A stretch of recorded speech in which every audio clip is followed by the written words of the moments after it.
Oh no. Come on. Let me on. Let me on. Let me on. Let me on. There we go.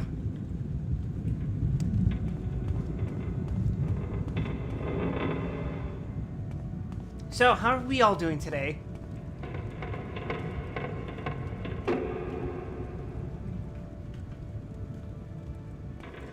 Today you learned Summer Tico reduces rats' charge axiom. Well, it is a debuff, even if it is self-inflicted. So I guess that makes sense.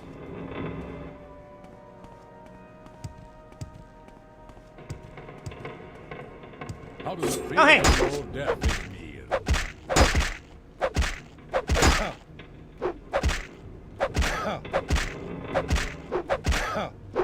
This must mean I'm going in the right direction, right?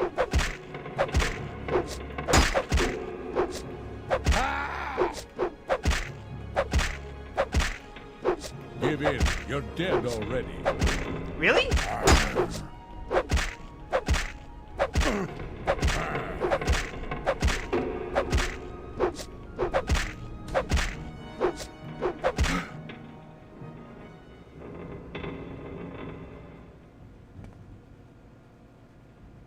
Ah, look at that slack-jawed, vacant expression.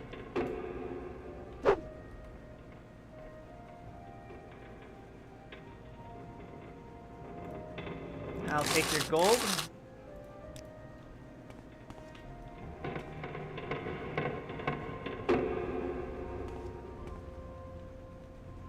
If that door's trapped, does that mean... Wait. Why the fuck were you here?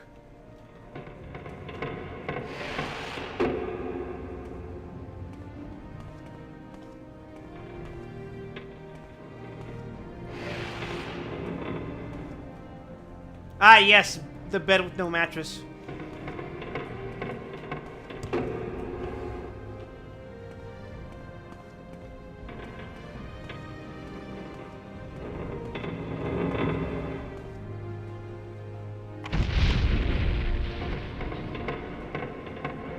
Ah, so that's what they meant by trapped.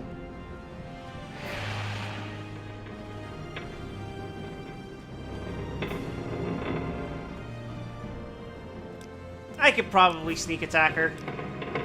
I think that was one at least. Who's lost this round? Oh, fuck. Not even 10 minutes into the stream and I already am stabbing a woman.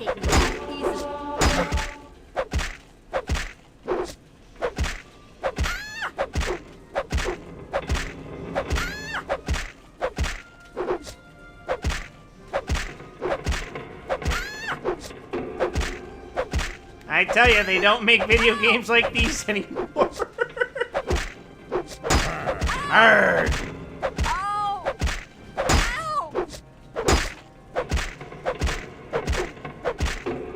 Ow!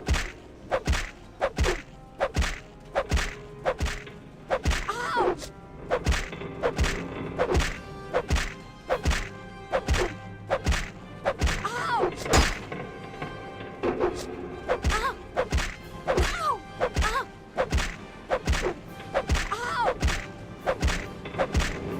Ow! Okay. What do we think of this week's Chainsaw Man? Frankly, I didn't think I could get more depressed than I was already this week.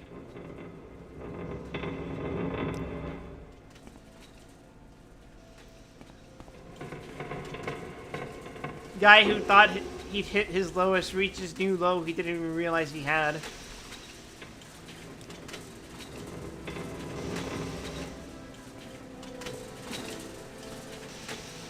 I'm amazed they let me just get away with falling asleep in their fucking building.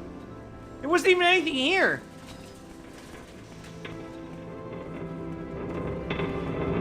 Asa continues to be the sunshine in our lives to her own detriment. Have I been here? Apparently not. Today will be your last. Oh! Whoops.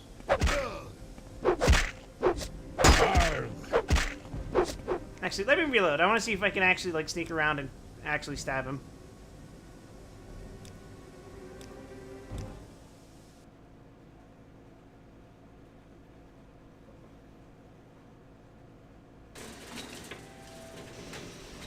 Oh, whoops. Yeah, as usual, being Denji Chainsaw Man is a pretty fucking miserable existence.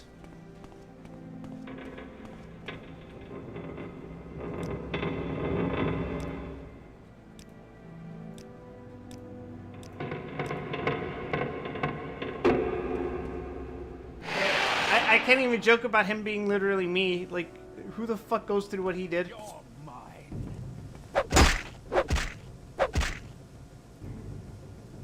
I should probably equip.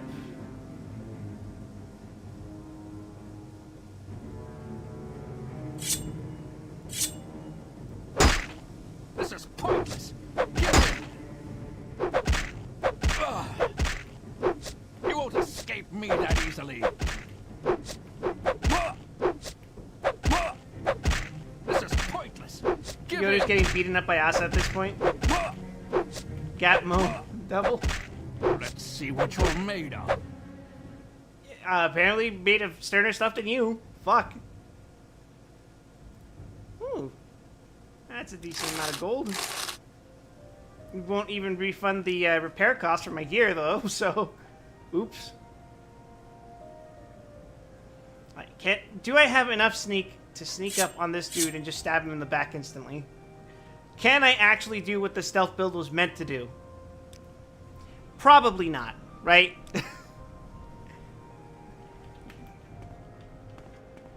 I have the upper hand. Are you fucking serious? Ugh, whatever.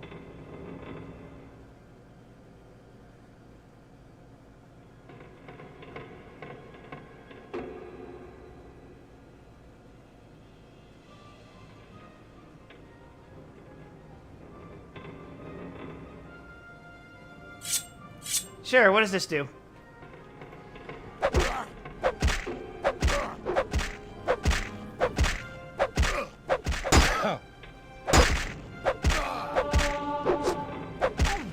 It might be beneficial to seek out a sneak trainer, he says, but just whacking shit appears to be working out just as well for me.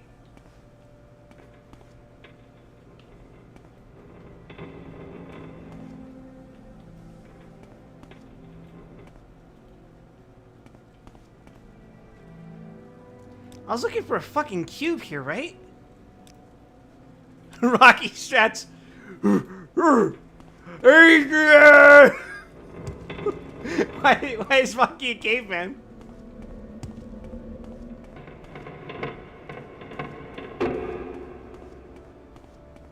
Nah, I can't see shit. I'm going somewhere, though.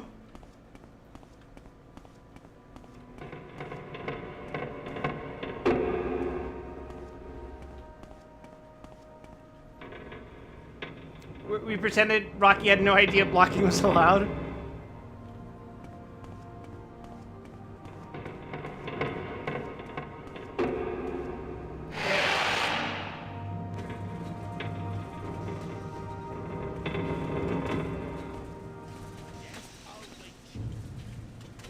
Yeah?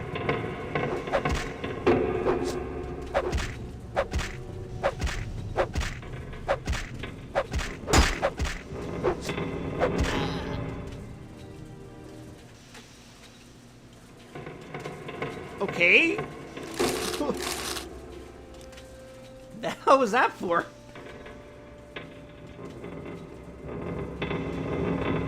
All right, Ebony.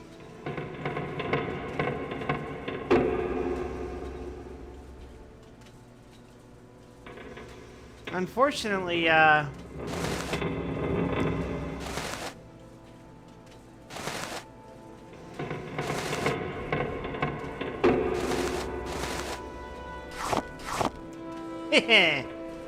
damn it!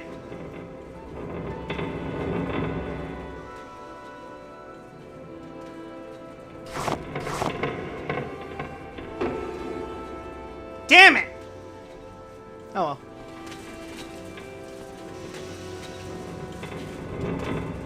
There's a bunch of really valuable shit here. I should probably just run back. Tomb thinks he's so funny doing only his debuff. And this man is playing Grand Blue. Subject him to whatever this machine is.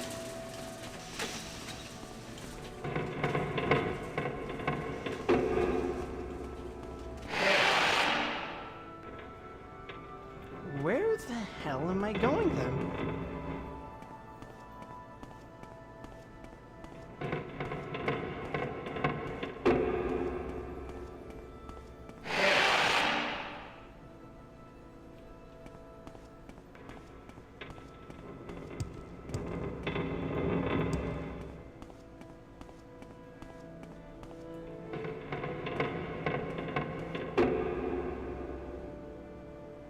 Someone stripped over here.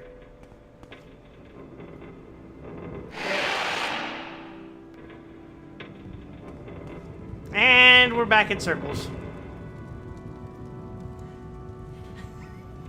Adrian, rock heavy.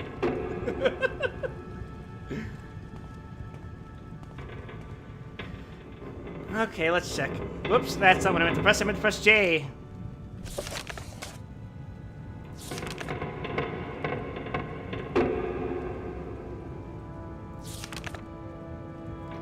Supposed to find a little cube with a circular design and some symbols on one side. He called it a Dwemer puzzle box.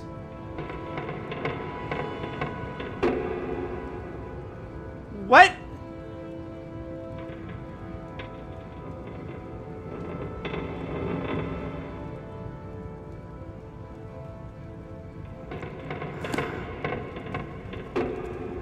Maybe they keep it in here.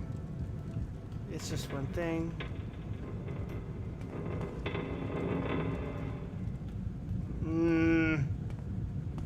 Maybe in here? No. What's the problem? I have to find a nondescript item.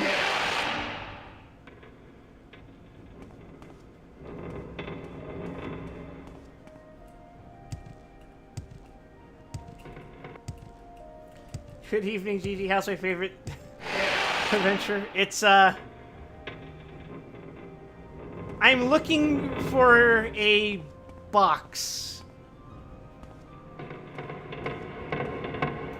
Problem is I have no fucking idea where the box is.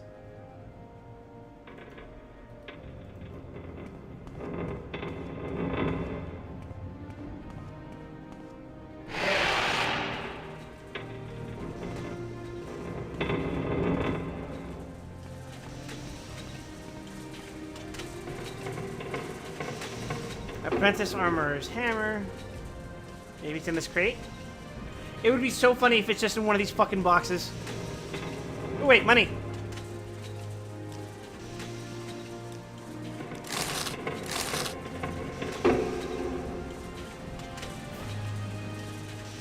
I don't know if I want to hint yet. It's probably somewhere very stupid.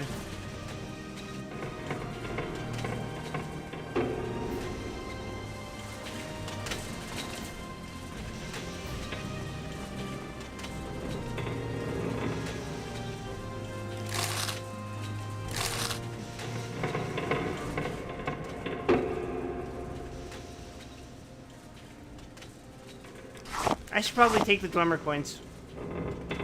Oh well. Let me think.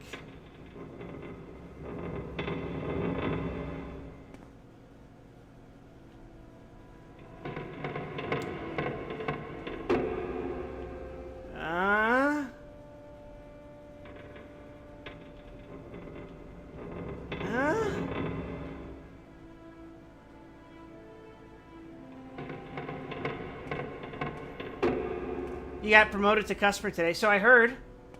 You got all the time in the world to heckle me. Yeah, you sure do.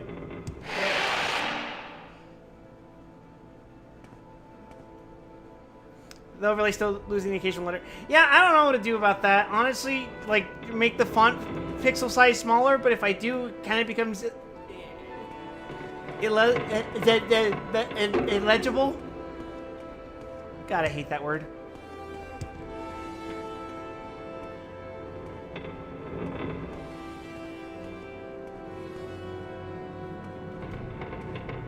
Okay, maybe if I retrace my footsteps, go back to the start of the dungeon, and like...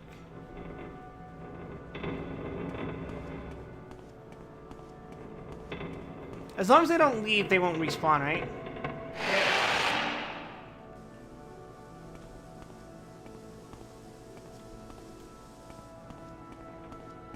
Shit, we're back here.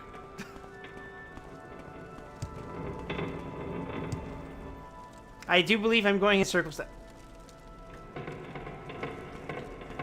I'm going in circles now.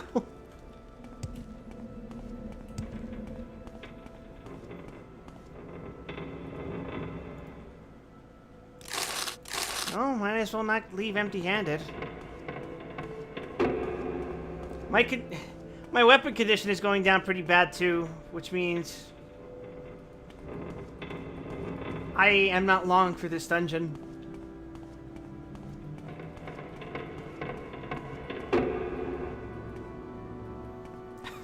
"20 hours later, I'm still in the fucking dungeon looking for the damn cube."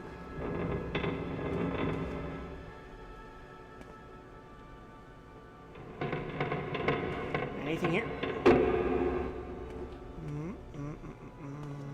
Okay, nothing.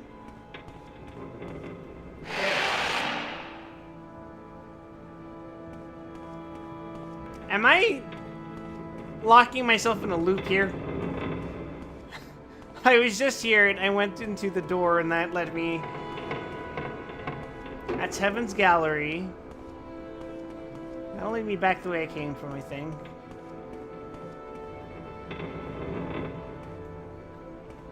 Yeah, this dude. Fuck. Fuck! I'm going in circles!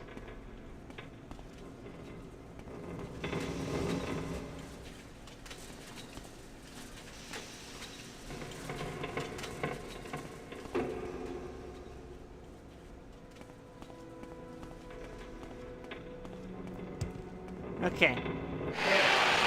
We'll return to the Hall of Centrifuge and do this all over again. Except this time we'll go through this door.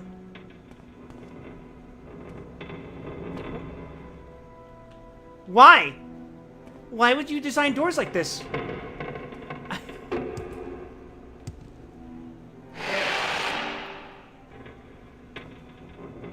Oh, wait, this is new.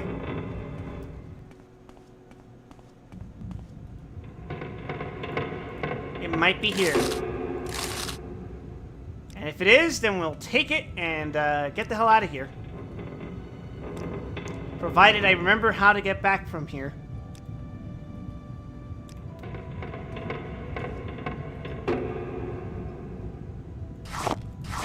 Are you fucking serious right now? Okay, so it's not here. Fine.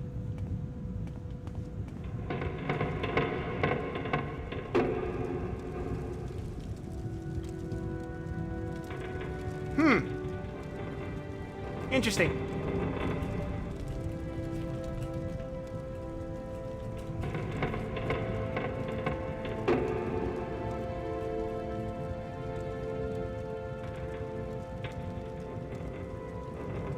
I do believe I'm stuck.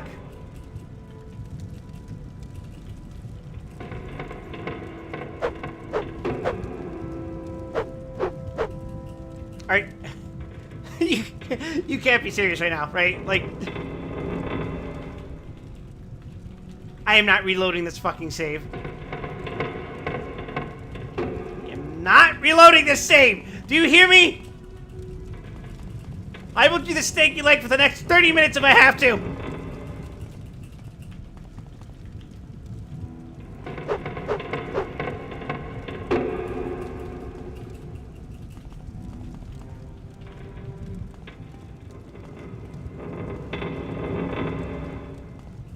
Jesus Christ. I'm in hell.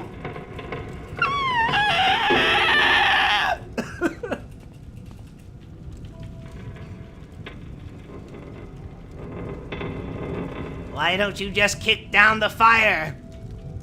I would, but I'm literally on top of it, and for some reason I can't move my leg down underneath it. What's the console command?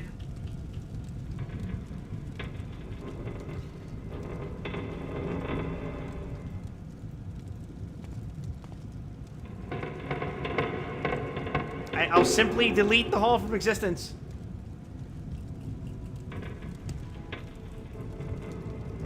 TCL? Ah, collision off. Ah, good. I see. That's where I came from, so let's go the other way. That's not where I want to be, so let's go this way.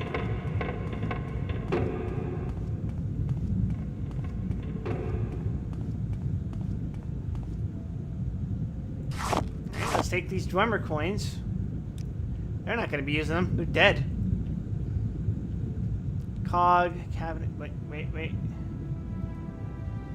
My biggest fear is that it's in one of these fucking... Not even inside one of these things. It's on them, right? It's going to be like here, hidden behind one of these rusty cogs.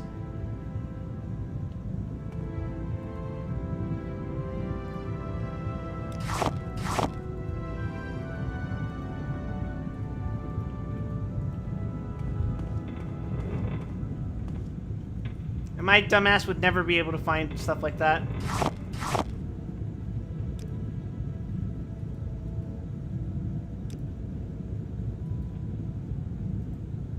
And dungeons aren't really dangerous. Ooh. Ooh. Ooh, what am I tossing? What useless crap can I toss from here?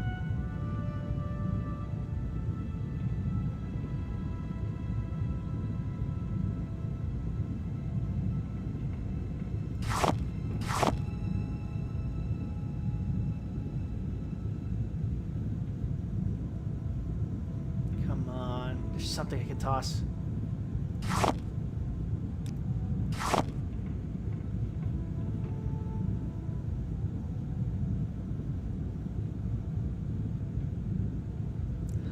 I forgot I have a scuba pipe.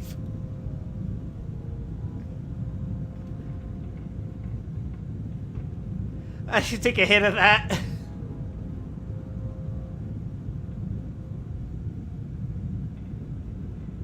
Yeah, that's part of why it...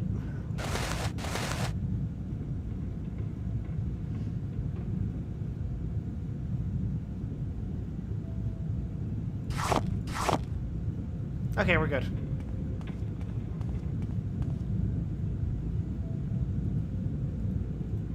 Okay, it's not in the ornate Dwemer chest. Alright, well...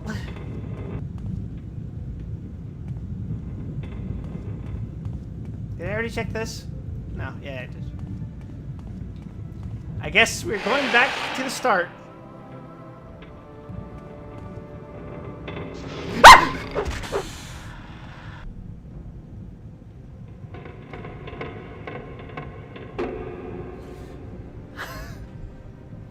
I got jump scared by a fucking robot.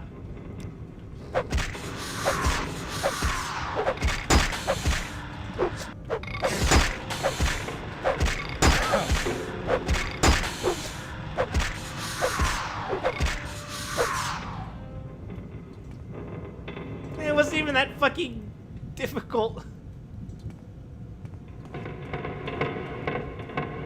I was like, what the fuck is that weird rock in the middle of the dungeon? And it fucking Bakugan itself.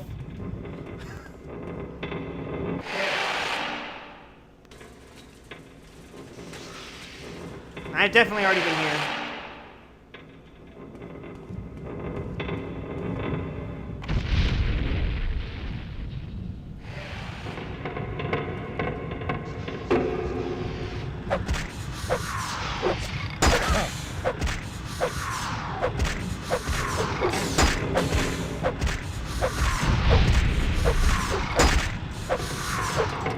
Wait, did that hit you? Oh! Oh god, how far back is this taking me? Oh fuck, I forgot to save! Oh my fucking... Ah! I'm not even gonna go back to the fucking emeralds and shit. I'm just gonna accept that as my loss.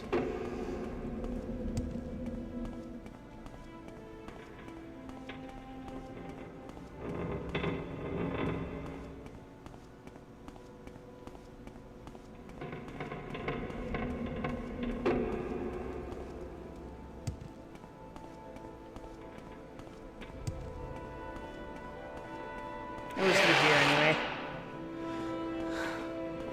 Okay, let's not make that mistake again.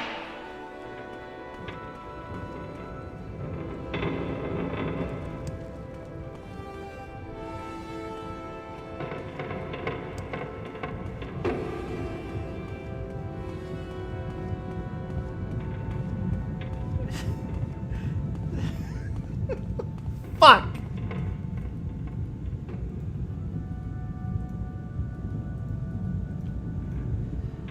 Ah.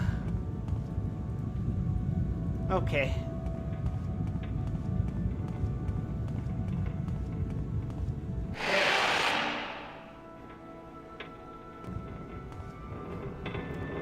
For some reason, I just had the assumption that for some reason it would auto-save in between loading screens.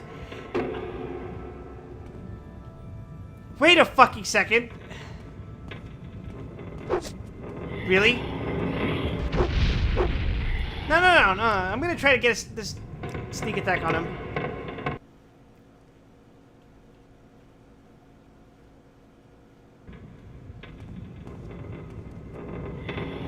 Never mind.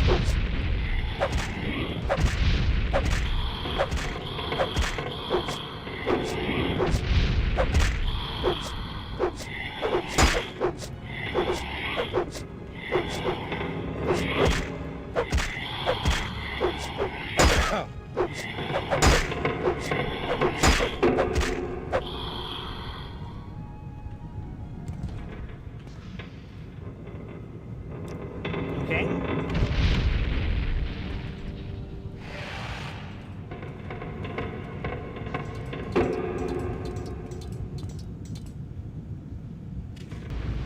Oh, you don't see me.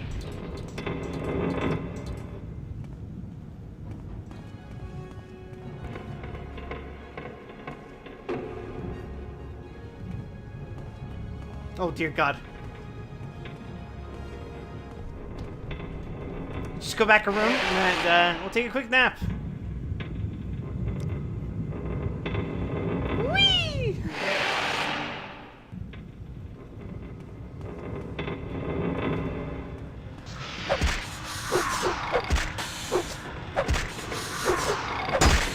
You got Cogsworth.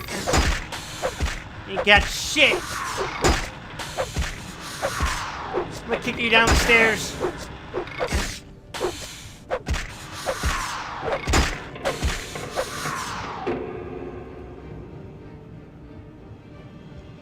It would have been really funny if I could actually kick it down the stairs.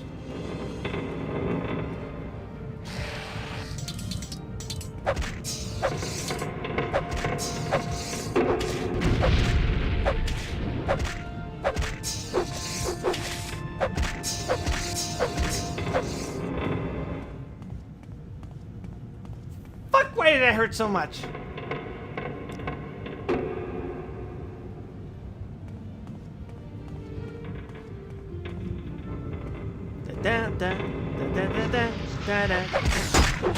You can't beat me. I'm gonna kick you into the lava.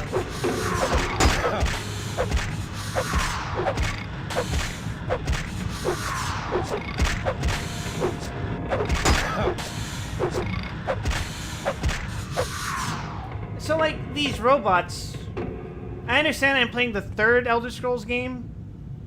Are these new, or are these just part of the setting?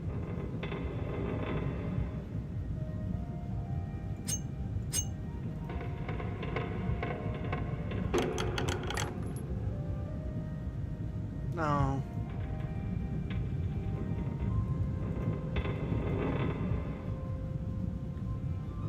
Oh, so these robots are ancient. Robots? Robots are ancient. I was gonna say Roomba.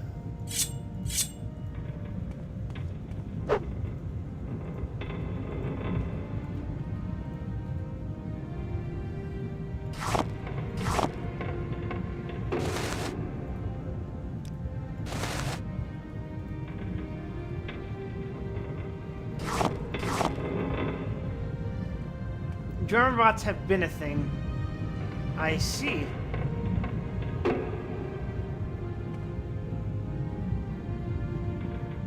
The Dwemer are a race that aren't around anymore. So, what, they're like the precursor race?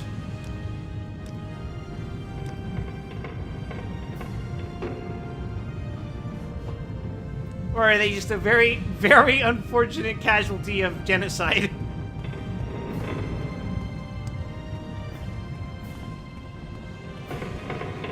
Because honestly, I could see how that might have happened in this setting of all games.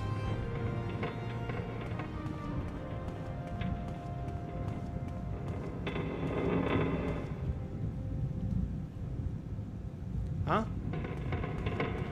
No, wait.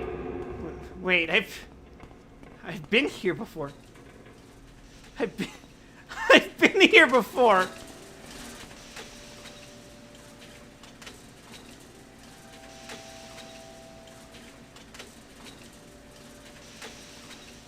Wait! Ancient drummer door key. That's gotta be useful for something, right?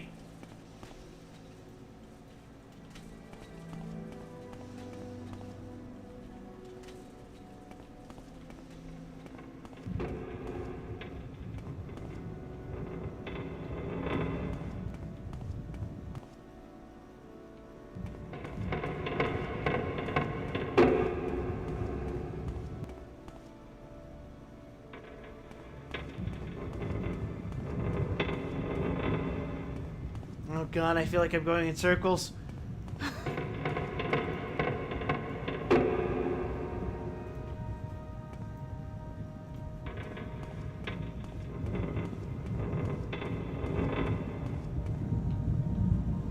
Okay, just to satiate my curiosity, do not jump into the lava.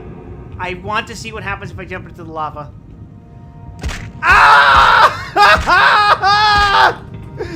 Ah!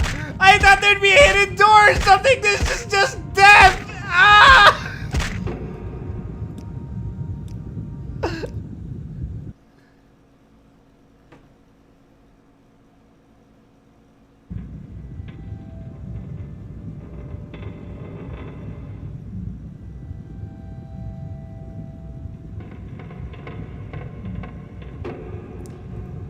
Can I see which rooms I've been through already, like on the map, or no, is that just something I have to keep mental note of?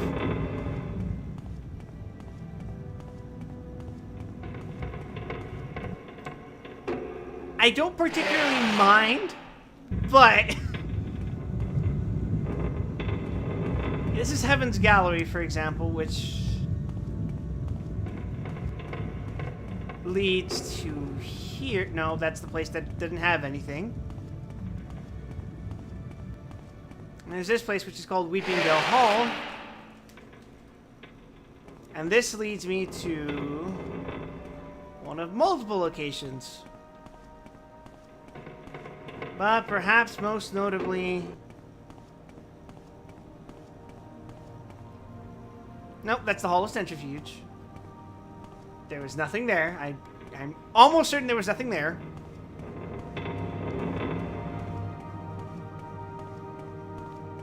There was another area through here. I think I'm going crazy. I saw a giant rat at the bottom corner of my screen there. But there are no rats here anymore. I saw to it.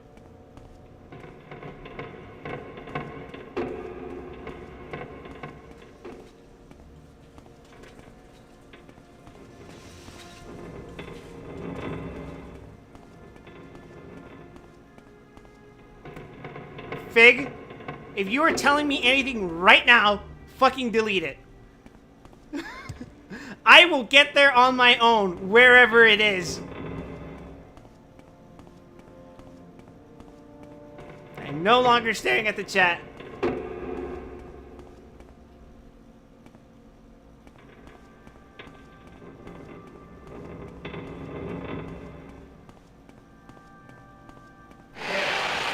Let me get lost on my own.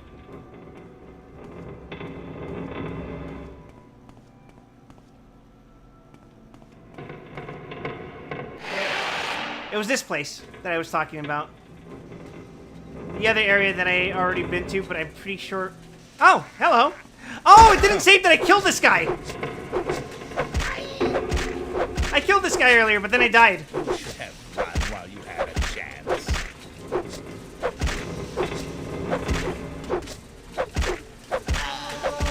Hey, I should rest and meditate on what I learned.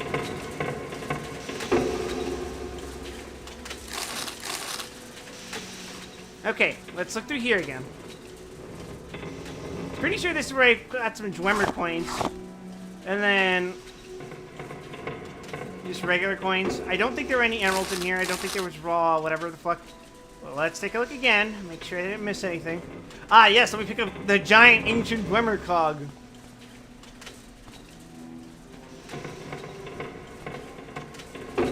And there was this book. Dwemer candlestick. At some point, is it like really even a Dwemer candlestick anymore? I'm pretty sure it's just a fucking candlestick.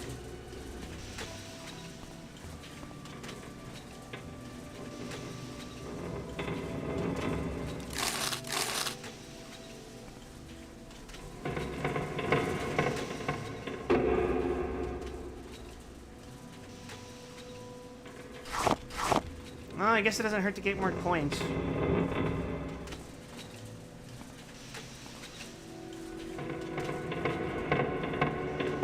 Ah, wait. There was the raw glass and the onions. Clearly, Ryan Johnson has infected my brain today. Emerald. I meant to say emerald. Oh, shit. Fire salts. Don't know what those do, but they sound useful. Frost salts. Oh, hell yeah, brother. Alright. Just one more time. Sujama. Alright, I'm pretty sure this is just alcohol. Apprentice Armorer's hammer looks valuable, but is also very heavy, I think.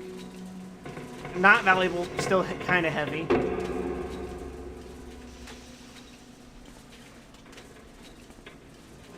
Rusty Dwemer cog. I'm not packing on 50 pounds of weight. Just for that.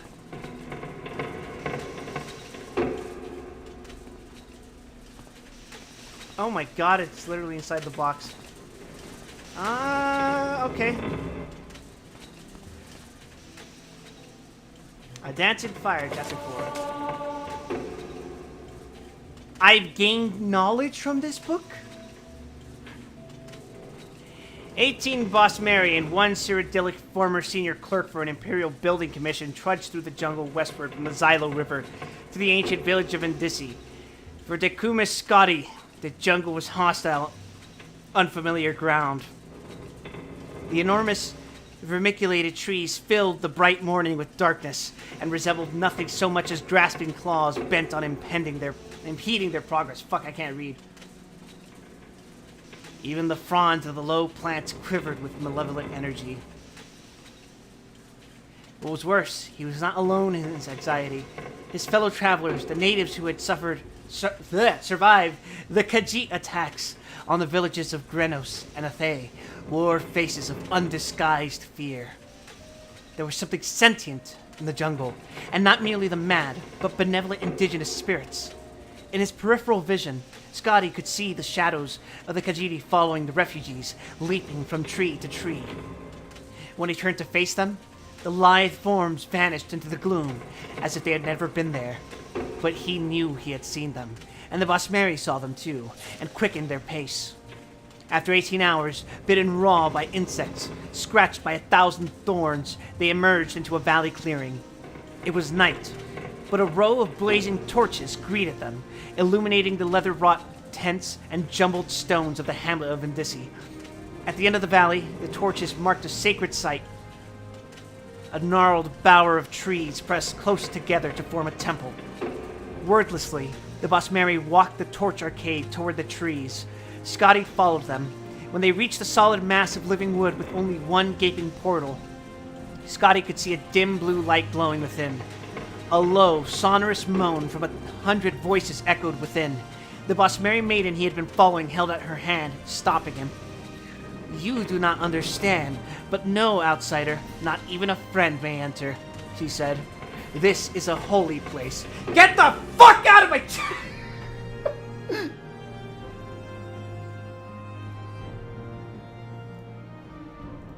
minute. Scotty nodded and watched the refugees march into the temple, heads bowed, their voices joined with the ones within.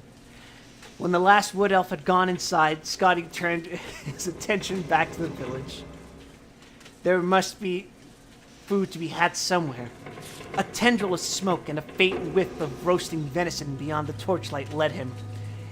There were 5 Cyrodiils, 2 Bretons, and a Nord. The group gathered around a campfire of glowing white stones, pulling steaming strips of meat from the cadaver of a great stag. At Scotty's approach, they rose up, all but the Nord, who was distracted by his hunk of animal flesh. Good evening. Sorry to interrupt, but I was wondering if I might have a little something to eat. I'm afraid I'm rather hungry. After walking all day with some refugees from Grenos Nathe, they bade him to sit down and eat and introduce themselves. So, the war's back on, it seems, said Scotty amiably. Best thing for these effete do-nothings, replied the Nord in between bites. I've never seen such a lazy culture. Now they've got the Khajiit striking them on land, and the High Elves at sea. If there's any province that deserves a little distress, it's damnable Valenwood. I don't see how they're so offensive to you, laughed one of the Bretons. They're congenital thieves, even worse than the Khajiit because they're so blessed, meek in their aggression.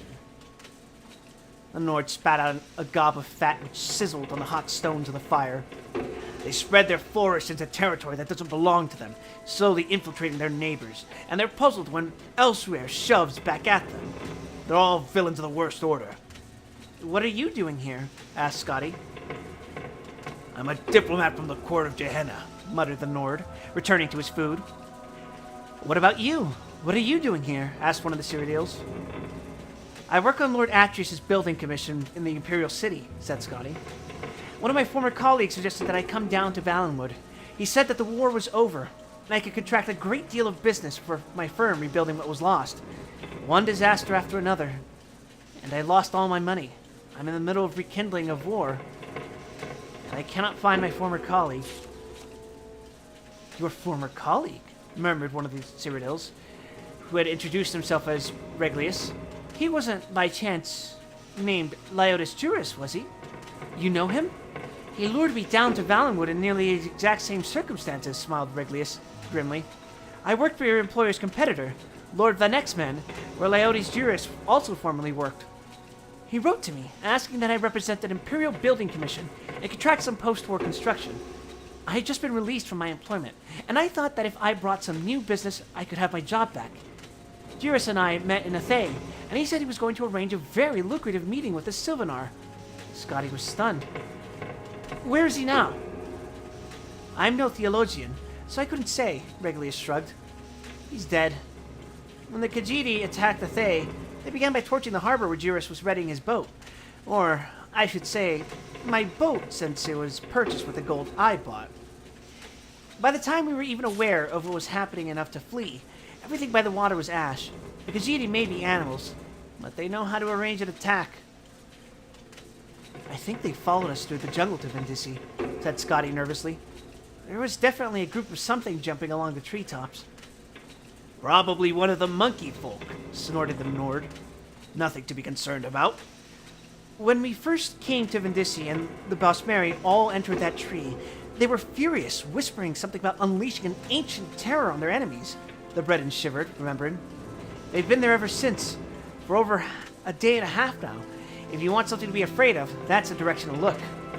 The other Breton, who was a representative of the Daggerfall Mages Guild, was staring off into the darkness while his fellow provincial spoke. Maybe. There's something in the jungle, too, right on the edge of the village looking in. More refugees, maybe? Asked Scotty, trying to keep the alarm out of his voice. Not unless they're traveling through the trees now, whispered the wizard. Nord and one of the Cyrodiils grabbed a long tarp of wet leather and pulled it across the fire, instantly extinguishing it without so much as a sizzle. Now Scotty could see the intruders, their elliptical yellow eyes and long, cruel blades catching the torchlight. He froze with fear, praying that he, too, was not so visible to them. He felt something bump against his back and gasped. Reglius' voice hissed up from above. Be quiet for Mara's sake, and climb up here. Scotty grabbed hold of the knotted double vine that hung down from a tall tree at the edge of the dead campfire. He scrambled up it as quickly as he could, holding his breath lest any grunt of exertion escape him. At the top of the vine, high above the village, was an abandoned nest from some great bird in a trident-shaped branch. As soon as Scotty had pulled himself into the soft, fragrant straw, Reglius pulled up the vine. No one else was there, and when Scotty looked down, he could see no one below. No one, that is, except the Khajiit, slowly moving toward the glow of the temple tree. "Thank you," whispered Scotty, deeply touched that a competitor had helped him. He turned away from the village and saw that the tree's upper branches brushed against the mossy rock walls that surrounded the valley below. "How are you at climbing?" "You're mad," said Reglius under his breath. "We should stay here until they leave. If they burn Vindisi like they did Athe and Grenos, we'll be dead sure as if we were on the ground." Scotty began the slow, careful climb up the tree, testing each branch. "Can you see what they're doing?" "I can't really tell." Reglius stared down into the gloom. "They're at the front of the temple. I think they also have, it looks like long ropes, trailing off behind them, off into the pass." Scotty crawled onto the strongest branch that pointed toward the wet, rocky face of the cliff. It was not a far jump at all. So close, in fact, that he could smell the moisture and feel the coolness of the stone. But it was a jump, nevertheless, and in his history as a clerk, he had never before leapt from a tree 100 feet off the ground to a sheer rock. He pictured in his mind's eye the shadows that had pursued him through the jungle from the heights above, how their legs coiled to spring, how their arms snapped forward in an elegant fluid motion to grasp. He leapt. His hands grappled for rock, but long, thick cords of moss were more accessible.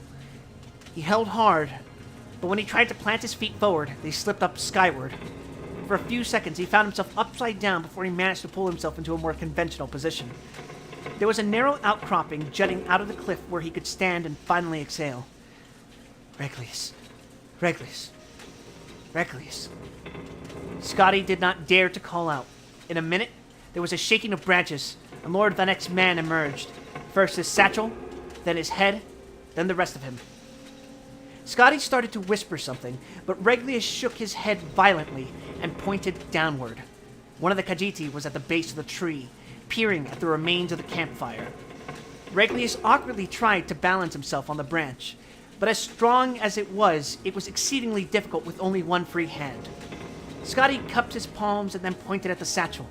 It seemed to pain Reglius to let it out of his grasp, but he relented and tossed it to Scotty. There was a small, almost invisible hole in the bag, and when Scotty caught it, a single gold coin dropped out. It rang as it bounced against the rock wall in the descent, a high, soft sound that seemed like the loudest alarm Scotty had ever heard. Then many things happened very quickly. The Cathay Rat at the base of the tree looked up and gave a loud wail. The other Khajiit followed in the chorus, as the cat below crouched down and then sprung up into the lower branches. Reglius saw it below him, climbing up with impossible dexterity, and panicked. Even before he jumped, Scotty could tell that he was going to fall. With a cry, Reglius the clerk plunged to the ground, breaking his neck on impact. A flash of white fire erupted from every crevice of the temple, and the moan of the Bosmeri prayer changed into something terrible and otherworldly. The climbing Cathay Rat stopped and stared. "Gergo," it gasped. "The wild hunt." It was as if a crack in reality had opened wide. A flood of horrific beasts, tentacled toads, insects of armor and spine, gelatinous serpents, vaporous beings with the face of gods, all poured forth from the great hollow tree, blind with fury. They tore the Khajiit in front of the temple to pieces. All the other cats fled for the jungle, but as they did so, they began pulling on the ropes they carried. In a few seconds' time, the entire village of Vindisi was boiling with the lunatic apparitions of the wild hunt. Over the babbling, barking, howling horde, Scotty heard the Cyrodiils in hiding cry out as they were devoured. The Nord too was found and eaten, and both Bredens. The wizard had turned himself invisible, but the swarm did not rely on their sight. The tree that Cathay Rat was in began to sway and rock from the impossible violence beneath it. Scotty looked at the Khajiit's fear-struck eyes and held out one of the cords of moss. The cat's face showed its pitiful gratitude as it leapt for the vine. It didn't have time to entirely replace that expression when Scotty pulled back the cord and watched it fall. The hunt consumed it to the bone before it struck the ground. Scotty's own jump to the next outcropping of rock was immeasurably more successful. From there, he pulled himself to the top of the cliff and was able to look down into the chaos that had been the village of Indisi. The hunt's mass had grown and began to spill out through the pass out of the valley, pursuing the fleeing Khajiit. It was then that the madness truly began. In the moon's light, from Scotty's vantage, he could see where the Khajiit had attached their ropes. With a thunderous boom, an avalanche of boulders poured over the pass. When the dust cleared, he saw that the valley had been sealed. The wild hunt had nowhere to turn but on itself. Scotty turned his head, unable to bear to look at the cannibalistic orgy. The night jungle stood before him, a web of wood. He slung Regulus's satchel over his shoulder and entered. Gee, that was fucking brutal. Hey, Lacon.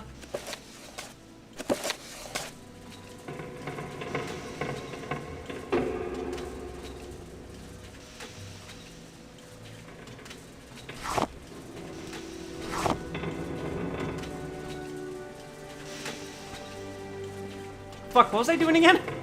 I was looking for a box.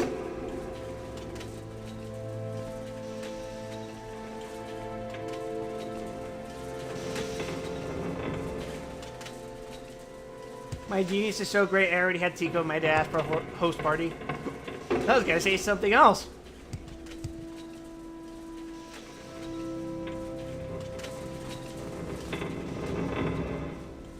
You already grab everything? Alright, so that was Cells of Hollow Hand. There was also the, it started with a B.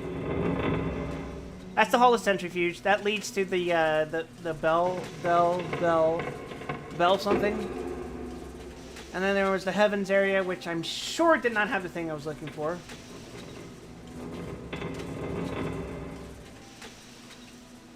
Like...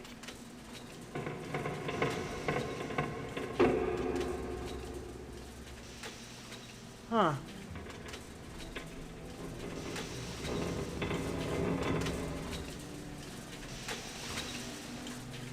Check the map again real quick.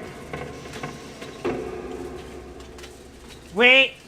I see another room! Is there a hidden passage in here?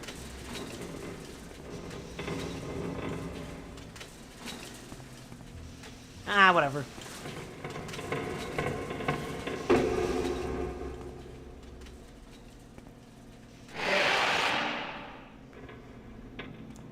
I'm just gonna do what I said I was gonna do at the start of the stream, you know, an hour ago, and just go back to the start and just, like, figure it out from there.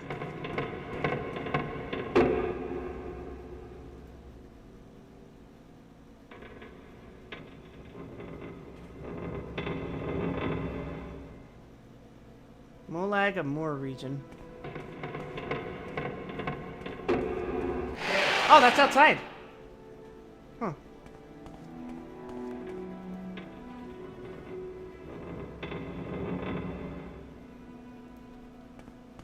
Alright, we're going back to Heaven's Gallery. I'm pretty sure there's nothing there. We'll find out the hard way.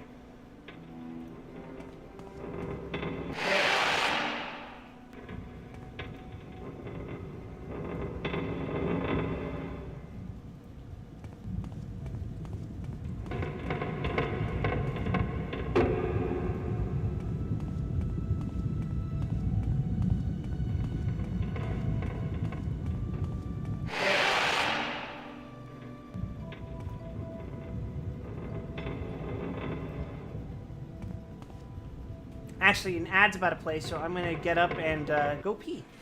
I'll be right back, everyone. Please wait warmly.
Fig saying something like, I got a fucking dinger we're so back is something that, it just sounds so fucking insane.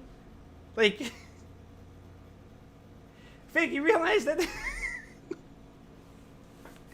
I am the only one here that, besides you, that comprehends what that means?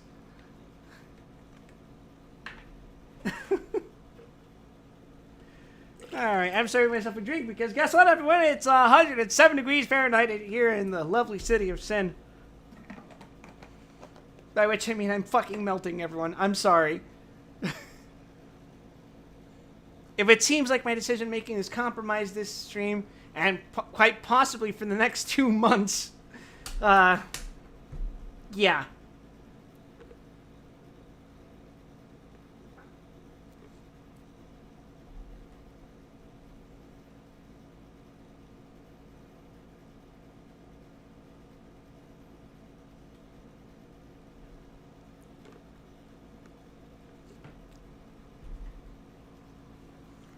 Anyway.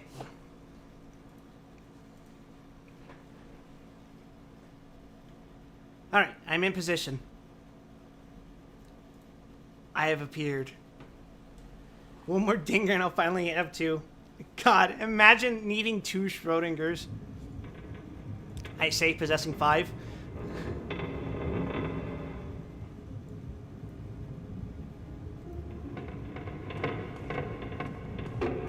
How the fuck did I get in here?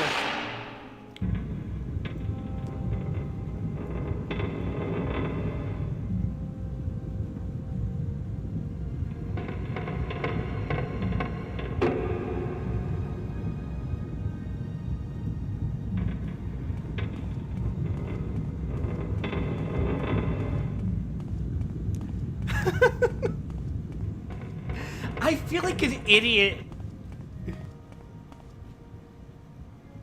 Like, more than usual, you know?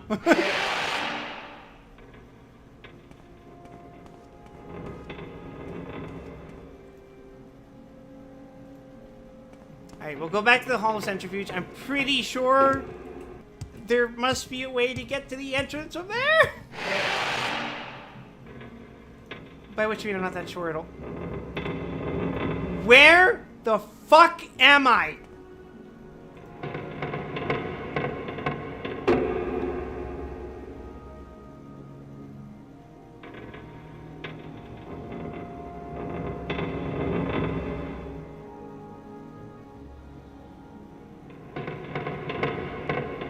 What?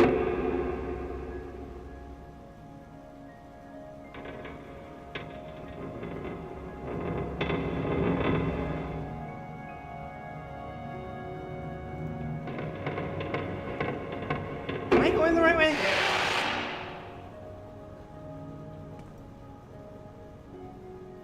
What the fuck?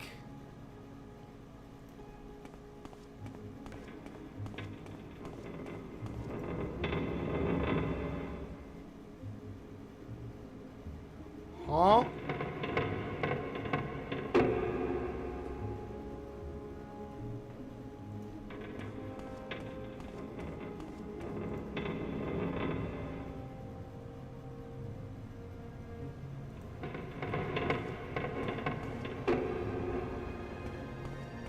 Man, I can't fucking read maps.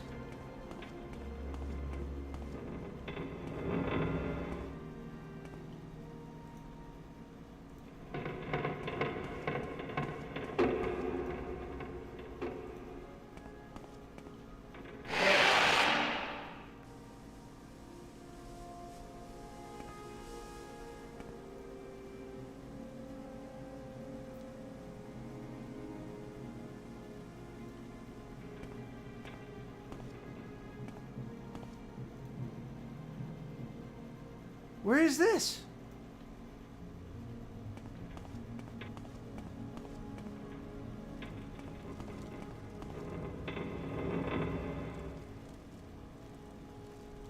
Oh.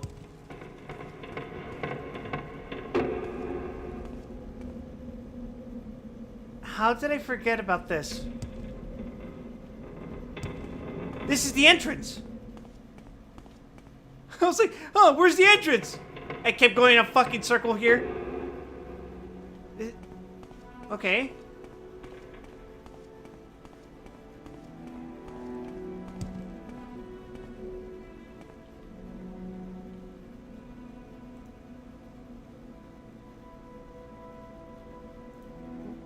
What are these doors, though? It's like... There's 4, but if that's that, then... Fuck.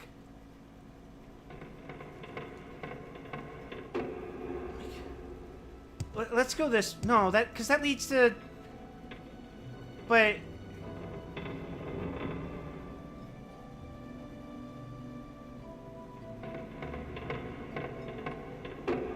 No, so this is the entrance, right? What is... This map is trying to tell me something. I know it, but I don't know what it is.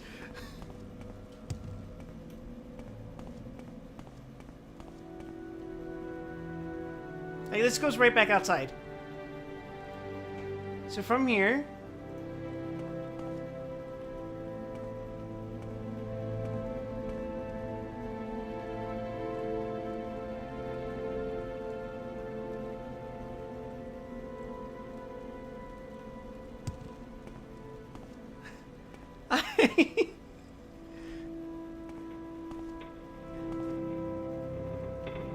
Beginning to question everything I know now.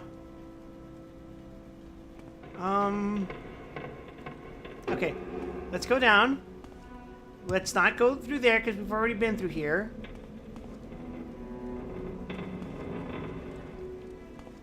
Is there a fucking door?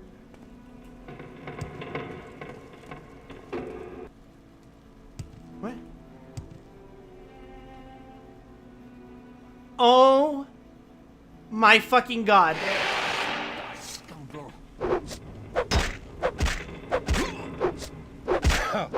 Die, scoundrel.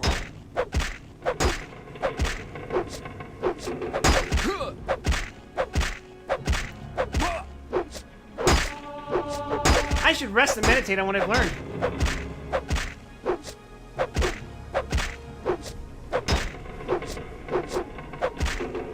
I never rested and meditated on what I learned. This guy is tough. Oh, is he? Very interesting. Come on, fight. I am! And it looks like you're losing!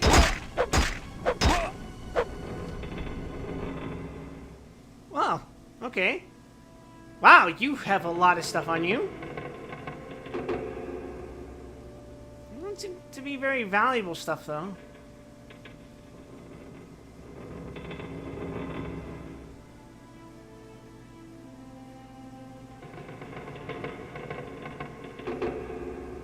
Oh, well, I'll take that. Don't mind me. 4 Dwemer mugs! Why are you carrying those on you?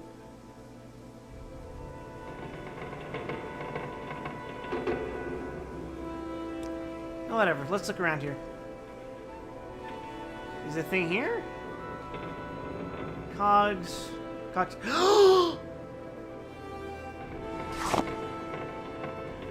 It was here the whole time! It was underneath me! It was underneath the entrance! Oh my fucking god.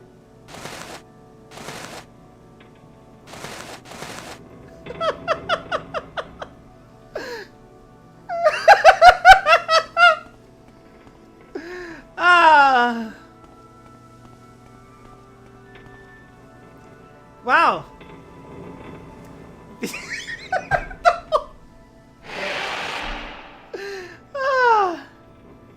just take a nap after that one. You've ascended to level 10.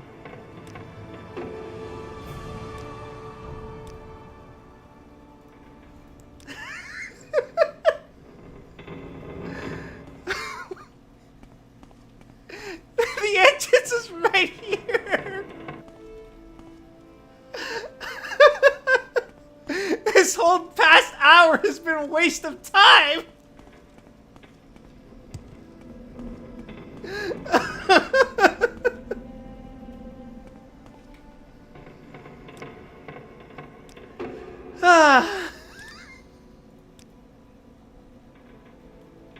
That's beautiful.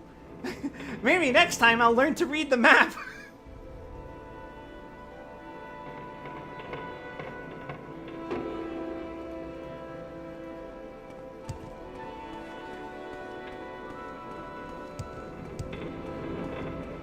Well, even if the stream crashes, I'm satisfied. Even if I never play this game again, I'm satisfied. But let's check the journal. I found that Dwemer puzzle box Hasfat Antibalas told me to find. Now, I'll take it to him, and in return, he'll tell me what I need to know about the Nerevarine secret cult and the Sixth House secret cult.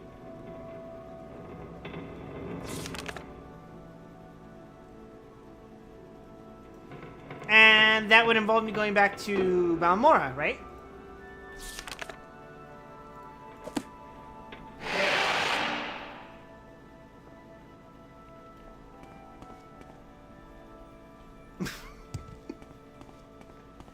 Fucking game. Huh. I didn't think about it. You could probably... I could have probably gone around this bridge. Like, if I had gone around the mountain that way, I probably could have snuck past here and just gone up through there. Huh. Maybe I didn't need to continuously kill all those fucking assassins. Oh well. This way was much funnier.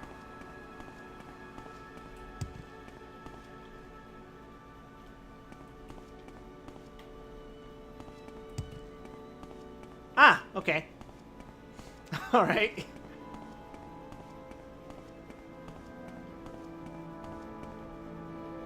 Whoops.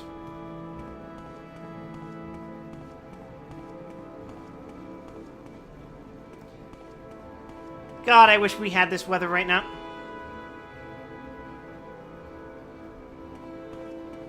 That's much closer than I realized.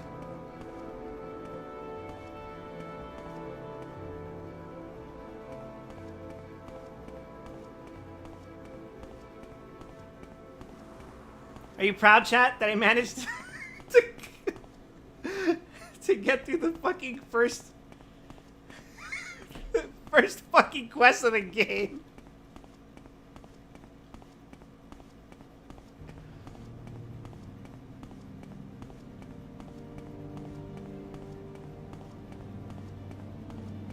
Honestly, I should have cut my losses and just gone to... Oh, never mind. Balmora is closer than I thought. I was gonna say, oh, I should have just gone to Caldera and then, like, fast traveled over here.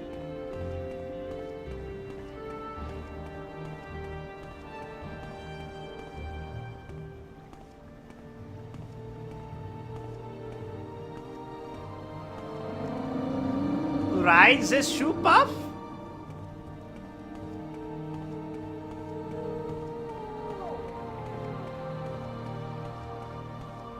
Alright, where's the bald man that I was looking to talk to? He's over here, and down and to the left.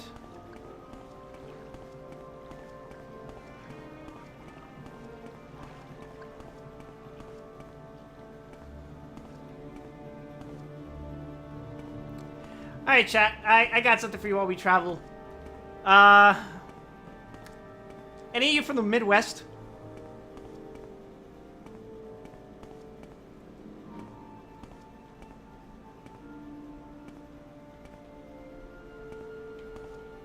I can be more broad and ask if you guys are from any state in between, like, Oops. Any state between California and, like, Pennsylvania. Reason I bring this up is because my brother and a couple of friends of mine were having a conversation earlier about how people from the Midwest have, like, really shit taste in fast food. Hey, are you guys from a state? They were specifically bringing up, I want to say, the range of, like, Utah, Colorado, up to, like, Wisconsin or something. My brother also coincidentally brought up that people from Texas have shit taste in fast food.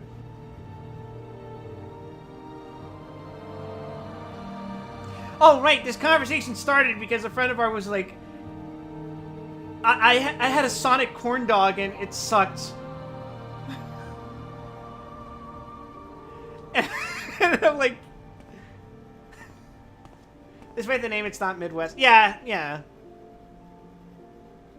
This is not the right house. Where the fuck am I going? It's that one over there.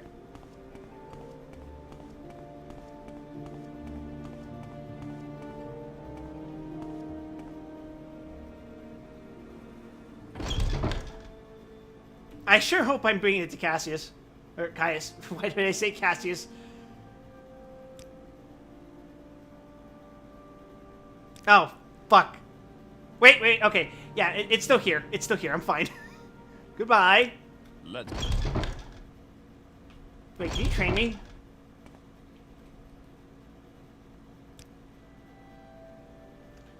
Unarmored, speechcraft, or hand-to-hand? I gotta be honest with you, these all kind of sucked.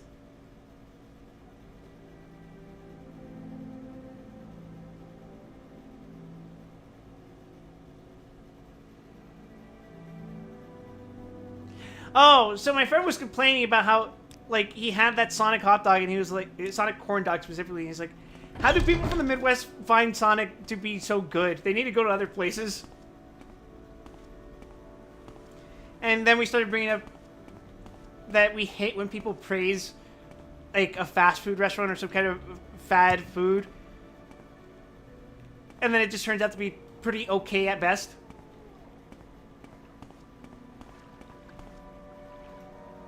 Where's the Fighters Guild? Before I just go fucking jumping around and getting lost.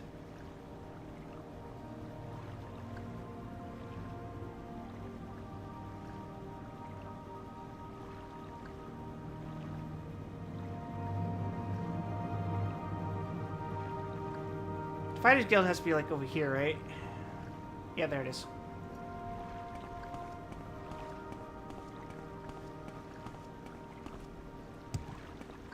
Oh, right, and semi-related, I recently learned that, Say what you want or go.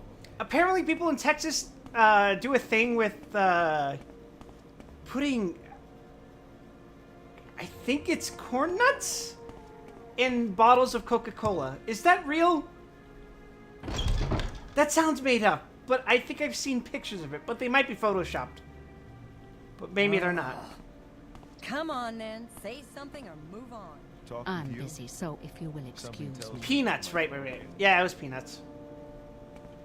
Which one of you am I talking to?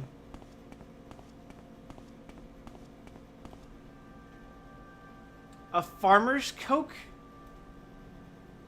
That feels like a made-up excuse. Stay out of trouble and you won't get hurt. Can you train me? Block, athletics, or hand-to-hand? Should I even get athletics trained? Because I'm pretty sure that's one of my stats, right? That's one of my main stats. And I feel like that goes up every time I level. So...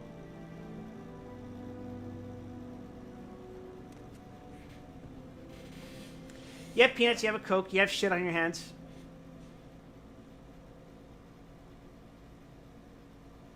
You dump the peanuts into your Coke, you drink the Coke and eat the peanuts out of the bottle. You don't eat much. Ew. You know what? I will bring up something fucking weird that I think was a trend in Southern California for a bit. Or at the very least was some kind of plague that affected my school district. Over with quickly. Where, like, what they would do is that they would, like... It's disgusting to describe, but, like... You know, the conventional bag of Cheetos, right? People... And for some reason, it tended to be a lot of girls doing this. I don't know what was up with that. That's irrelevant. It was disgusting no matter what. They would, like, soak up the top of the Cheeto and, like, hold their bag for a bit and let the Cheeto get, like, soggy. And they would do this with groups of Cheetos, and then they would, like, chew on it. What the fuck was up with that? It was so weird. Just eat your Cheetos. Why were you soaking your Cheetos in your fucking saliva?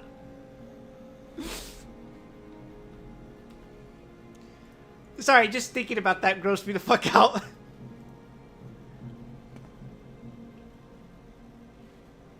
Anyway, as far as the stat goes, I was just pointing out that, like, I don't know if I want to level up the athletics because that's one of my starred stats. So, like, every time I level up, I'm going to get a boost to that specific one. So maybe it would be worth leveling up a different stat.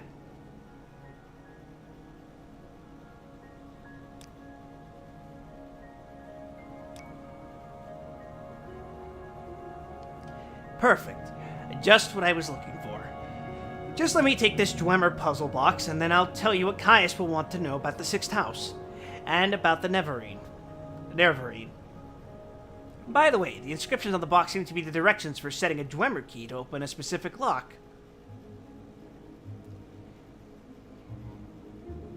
If you're interested, after you've delivered your report to Caius, you'll come back and maybe I'll have a key you can take back to Arnthand. I'm pretty sure I have that key. Or had. Oh god, what if I say... Oh, what if I didn't say when I got that key? Shit. Alright, well... What are the Dwemers? Indeed, without false modesty, I can say I'm an expert on the Dwemer. But I'm not generous with my knowledge, and I won't share what I know until we are better acquainted, closer associates. Alright, what's the 6th house? House Dagoth is the 6th... Why does that sound familiar? Is the 6th house, the lost 6th house. In the First Age, House Dagoth betrayed the other great houses during the War of the First Council, and was destroyed for their treason. I can answer any questions you have, but I'll also give you some notes to give to Caius, and recommend some 6th house references he should read. Alright, what's House Dagoth? House Dagoth was the 6th of the 7 Dunmer great houses.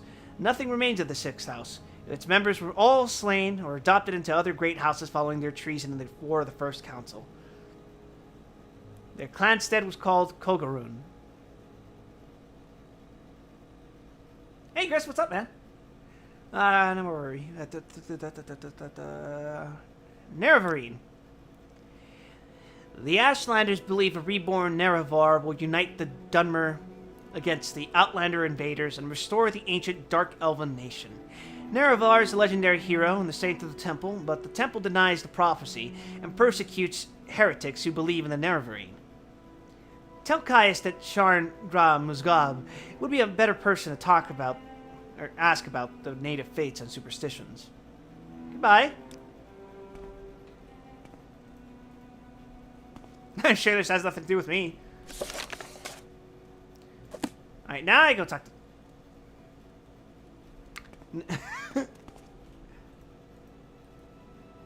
Training? Blocks, spear, athletics.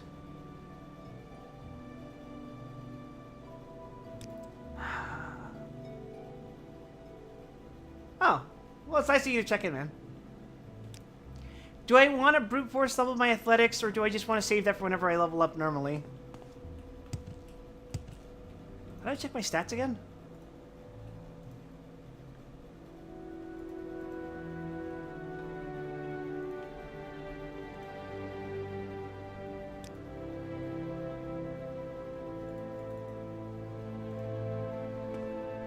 I forgot how to examine myself. No!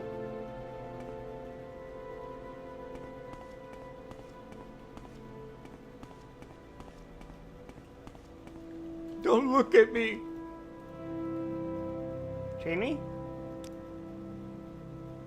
Long blade, medium armor block. I don't feel like doing any of that. Oh dear. Did you borrow that outfit? From a gua? From what?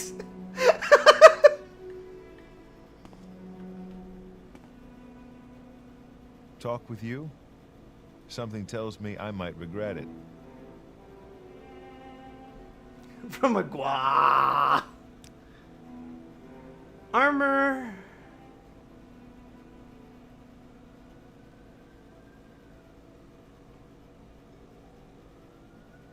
You know, I don't know if it's a bad idea to invest in this.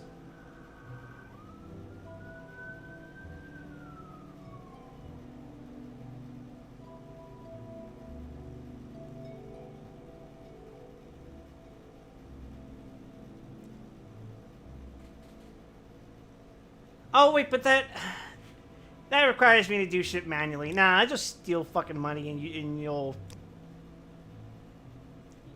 take my shit, won't you?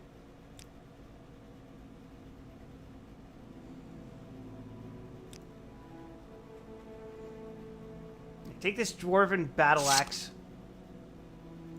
I'll sell it to you for 500. What do you think? Good discount, right? Okay, how about 470? Good discount, right? Okay, how about 450? 434, good discount? Okay, how about 400? 399.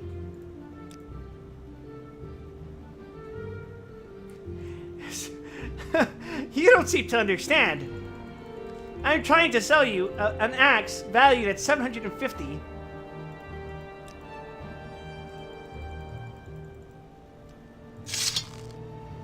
Okay, how about I just fucking take it back?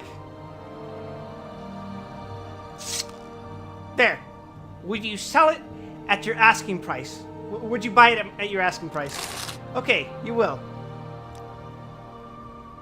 Really, I just want it out of my fucking inventory. Why the fuck is this dart so fucking valuable?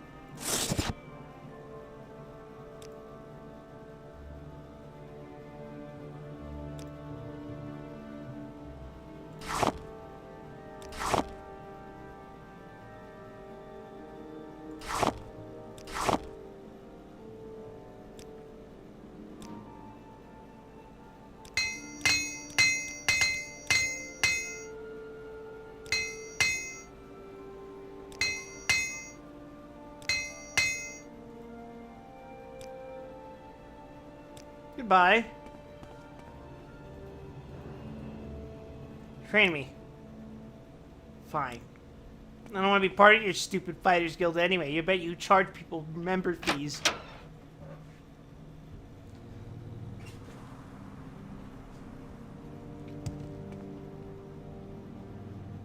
Did I just... Yeah, okay.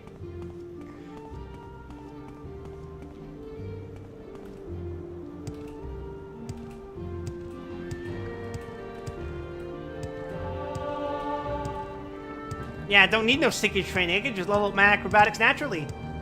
Yeah, what do you think of that?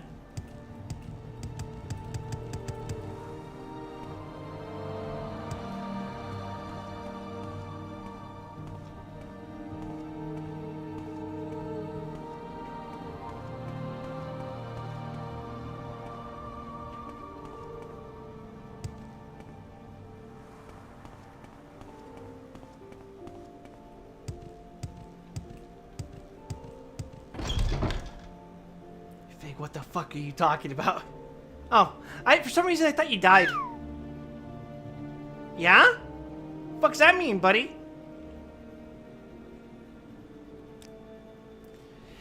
These notes are from Hasfat Antibolus? Excellent. I trust you didn't work you too hard for them. I'll look over them in more detail later, but now I have some new orders for you. Cool, what are your orders? I've glanced at Hasfat Antibolus' notes. They cover the 6th house admirably, but not the Nerevarine cult. Hop on over to the Balmora Mages Guild. It's right next to the Balmora Fighters Guild. Get Sharn Gra Musgab to tell you what she knows about the Nerevarine. She'll have some silly errand for you. Do what she asked, and report back when she's given you the information. Yeah, okay, bye.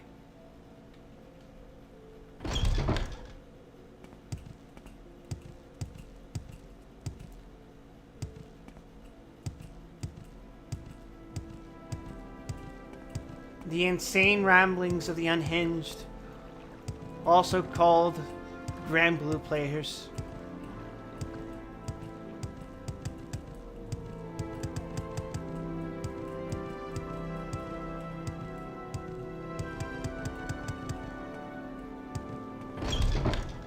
I heard you had a quest for me, motherfucker. I'm here. Where are you? If you're not in the same spot I found you in, I'm gonna kill you. Statements uttered by the completely sane and healthy. Yeah, German puzzle box.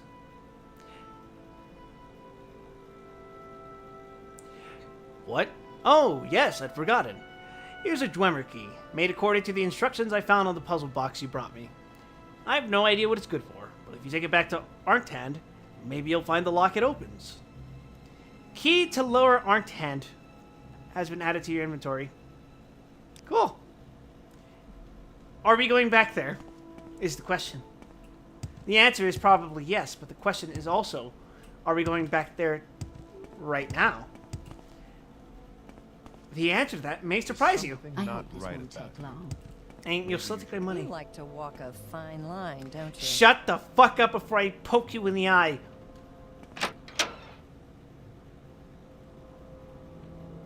Oh. Sorry, I lost my sense of direction after I have hearing enough too much time to yapping. be quicker. Alright, I'm here talking to the... Fuck! Oh, this counts. Not you. Alright, which one of you dumb elf people is it?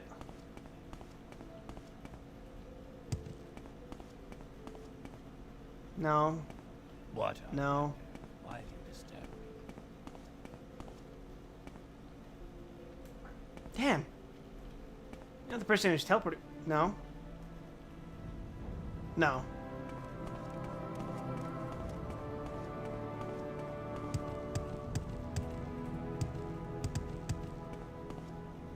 You? No. I already spoke to you. Upstairs then. No? What the fuck? Too much trouble. Must be going now. Who the fuck am I supposed to talk to again?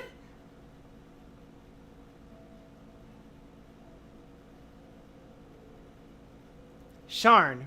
I'm looking for Sharn. Well, you're not Sharn. You're not Sharn.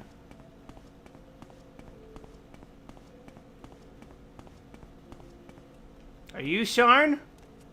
You're not Sharn. You're Sharn! Yes, you are! No. No interruptions. How many times... Oh, you're one of Caius' associates. That is a different matter. Caius and I have a very satisfactory arrangement, and I'm sure we can get some sort of agreement if you will complete a little errand for me. The errand, then, is very simple. I need the skull of Levele Andrano. You'll find it in Andrano Ancestral Tomb. But take care not to upset the natives. The Dunmer have some peculiar primitive prejudices against necromancy, and take grave objection to unauthorized tomb visits. Oh yeah, they have peculiar primitive prejudices against the raising of the dead.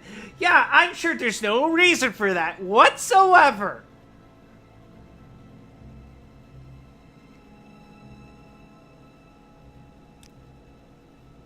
Alright, who is, Yevele Andrano? He was no one special. A journeyman enchanter. There may be many skulls in Andrano Tomb, but you'll have no problem recognizing Levele's skull from the ritual markings. And where's that? The tomb is south of Pelagiad, just off the road. Just before you reach the fork where the road goes southwest towards Sedanin and southeast to Vivek. You may need an enchanted blade. Some spirits are immune to normal weapons. I sure wish I fucking knew that 8 hours ago. Here, take this old short sword. Maybe these old scrolls will come in handy. Fireblade has been added to your inventory. 2 scroll of Taldum Scorcher have been added to your inventory. 2 scroll of Vitality have been added to your inventory. Your journal's been updated. Tell me about necromancy. In the Empire, necromancy is a legitimate discipline, though body and spirit are protected property and may not be used without the permission of the owner. But in Morrowind, the Dunmer loathe necromancers and put them to death. That's absurd, of course, since the Dunmer summon their own dead to guard tombs and defend the family. Sacred necromancy is righteous, while philosophical necromancy is evil. It's a primitive superstition, that's all. Oh, you're a Redditor. Ew, stinky. What are you doing? Oh, you do sound like that. I was just guessing.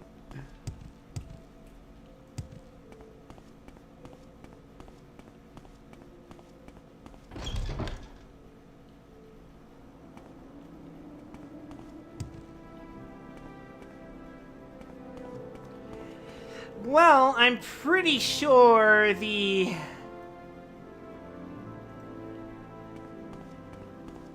place I'm getting to is probably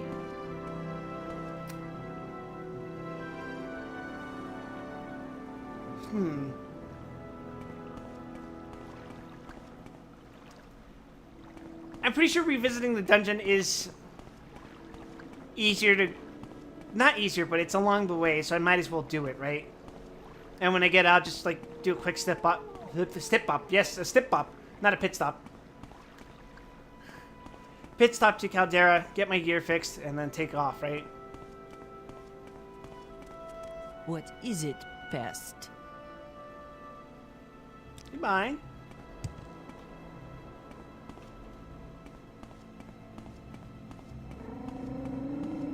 Not that I would want to. But, can you attack a Silt Strider?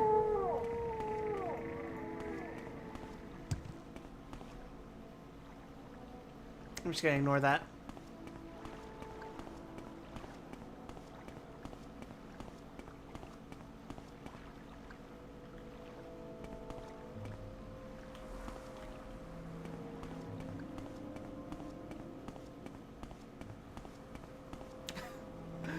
Just walking around dressed as a BDSM gimp.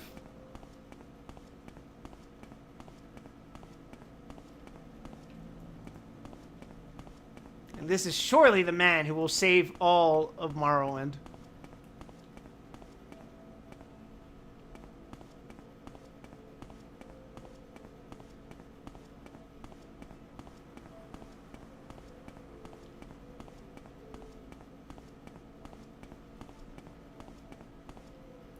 Wait a second.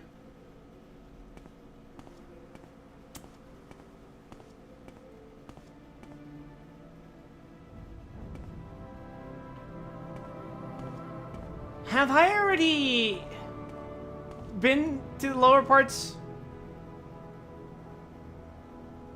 Because I lockpicked it?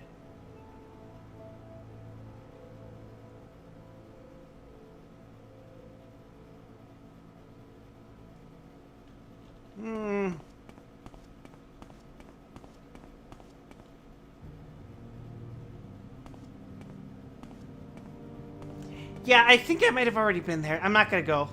That might be a waste of time. I think this might just be the legit way for people who don't have any skill in lockpick to be able to access that area. In which case... hell the fuck no, I'm not going. In fact, in which case, I should probably fast travel to Sedanin.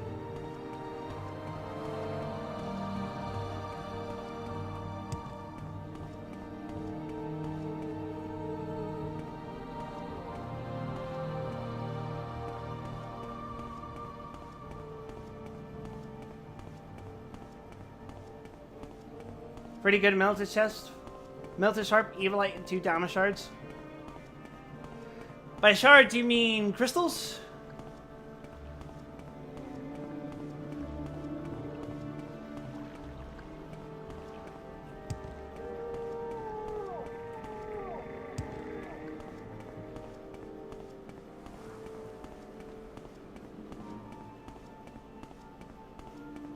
Alright, I'm gonna ride on one of these things.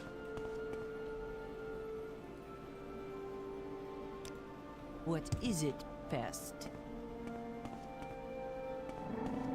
We make a special trip just for you. Same low price.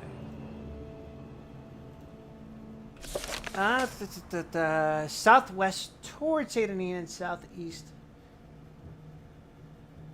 Okay.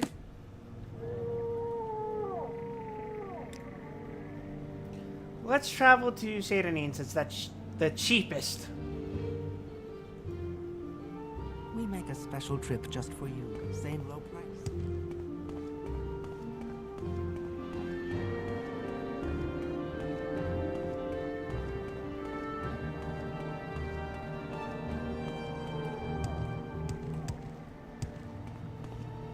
Stay out of trouble and you won't get hurt. Why are you telling me this? The commoner.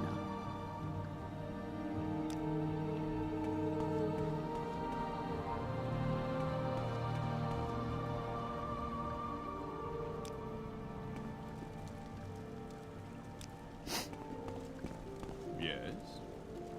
Yes.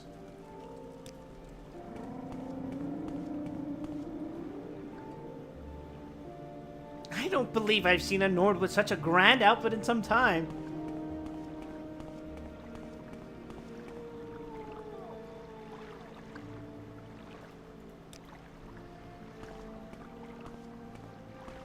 Sneaky, sneaky, nobody can see me. Because I'm crouching. I'm not actually sneaking right now. I'm very obvious and out in the open. Ah, damn.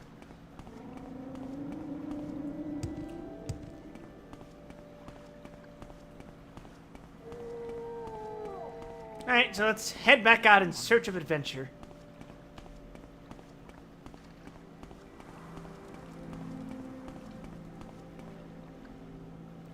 Peligad. Vivek. Southwest of the fork would be here, I'm pretty sure, actually.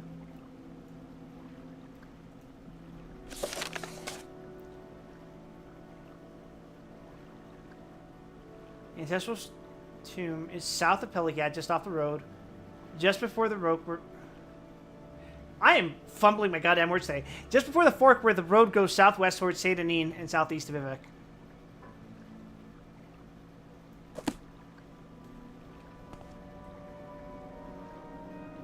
Maybe I should have just teleported to Peligad. I'm not sure if I can.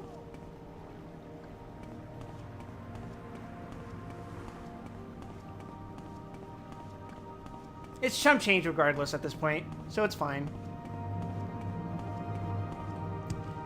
However, I have just remembered I haven't saved in a while. So we're gonna do that.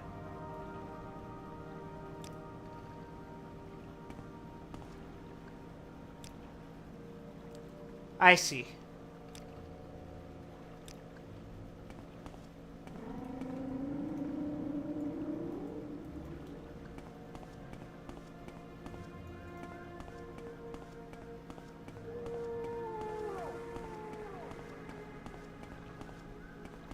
What the hell?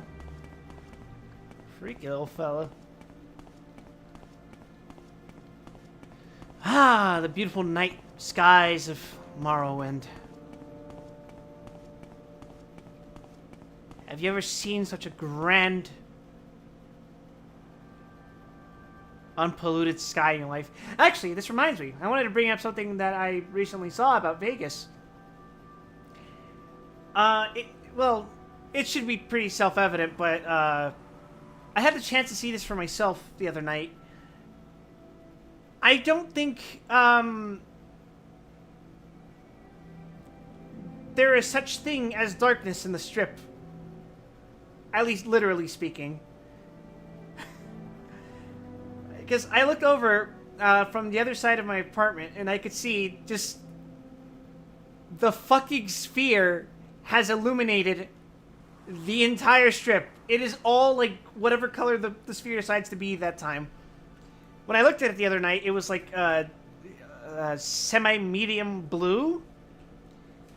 But like, fucking hell.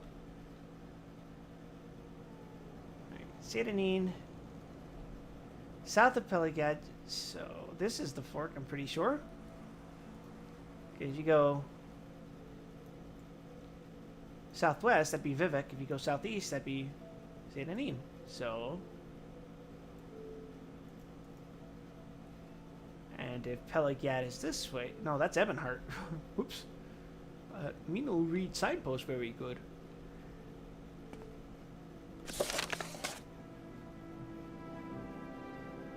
South of Peligad. That's all I need to know. Just go south of Peligad. It's fine.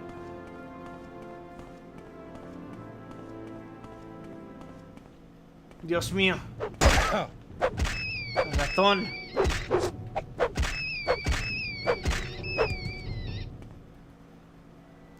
Sorry, fella, but you were aggroing me. Couldn't let that slide. Ascadian Isles region.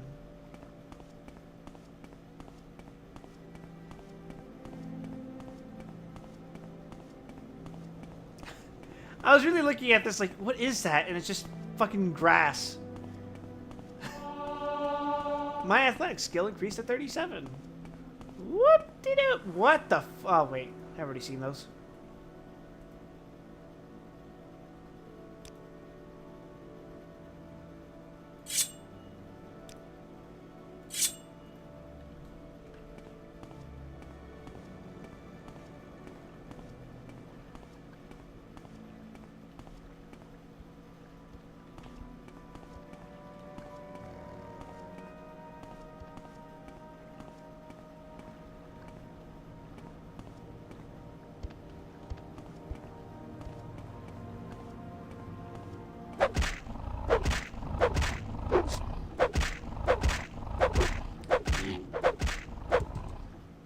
We did it. We slaughtered this innocent creature. And we did it for nothing. We did it for nothing.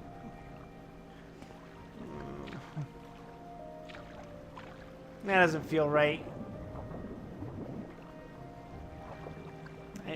I will now wash myself in this diseased river to cleanse myself of my sin.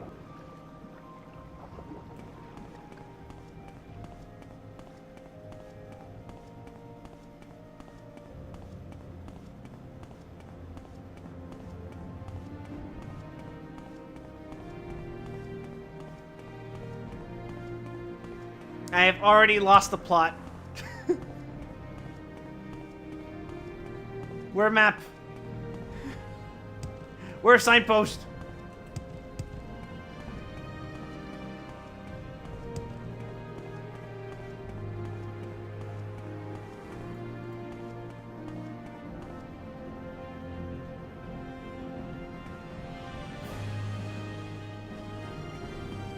Did I completely miss Peligad?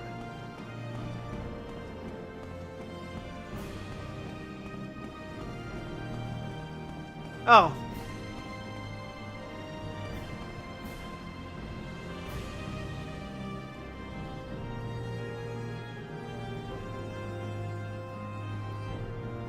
Okay, so when it says south of Peligad, I figure it means south of Peligad, which is where the road I'm on. Just before the fork where the road goes southwest towards Sedanine and southeast towards Vivek.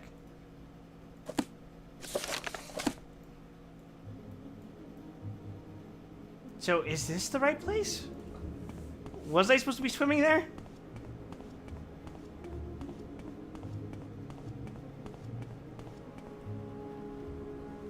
Huh. That was weird.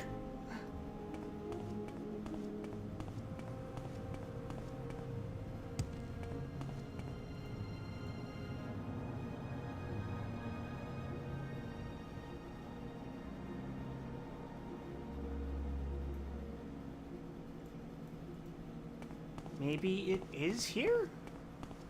But it said Vivek was that way, so I assumed southwest.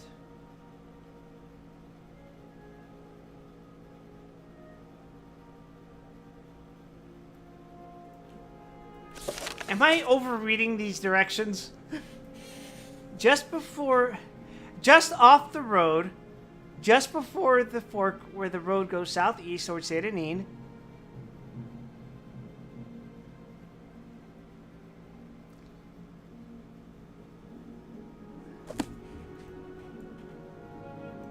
I assume that means here some. Is that here? I think.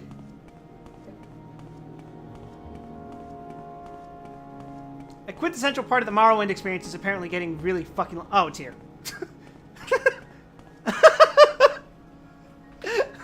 Okay.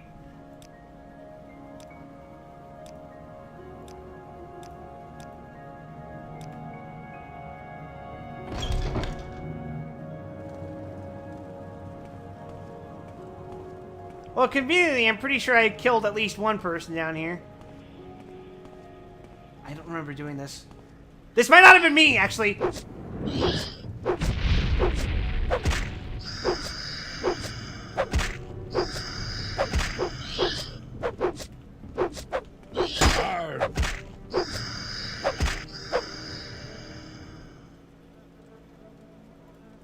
Ugh. I can smell the flies.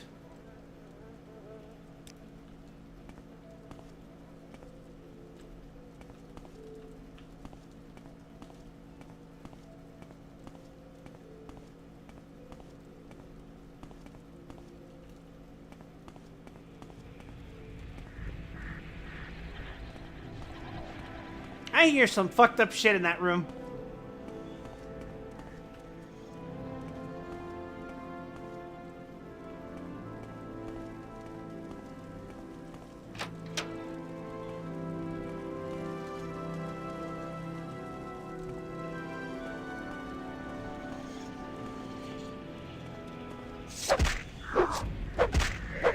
What do you got, skeleton? You ain't shit.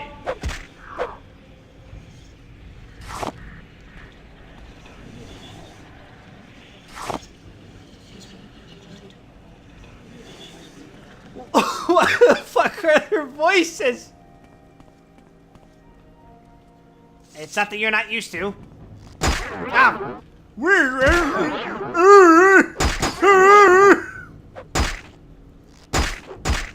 I resisted magic.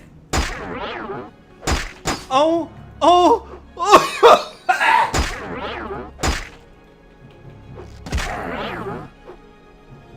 Hey! I can't even switch cameras. I can't even switch. No! No! What the fuck was that?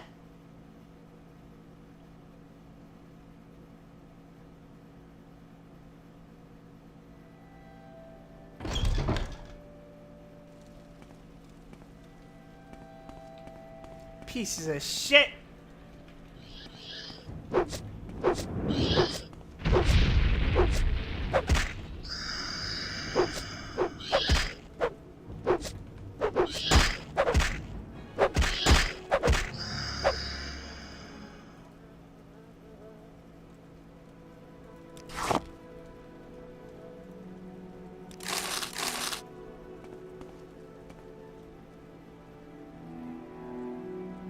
Oh. I guess I could just heal myself here, but why would I do that when I could just take a nap?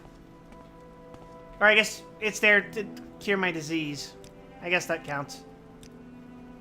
You can't sleep off syphilis.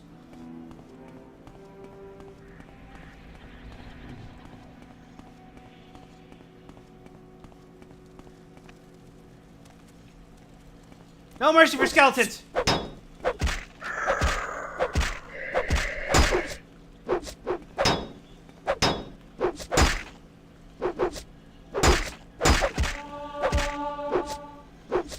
Oh, okay.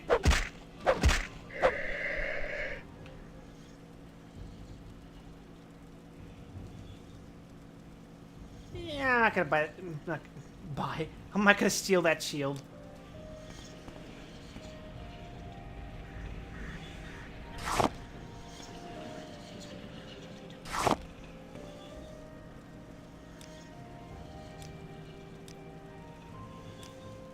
Is it wrong that I'm stealing offerings to the dead? No, because it's right to make yourself rich. Fair enough. As this bastard, I gotta be careful about. Ow!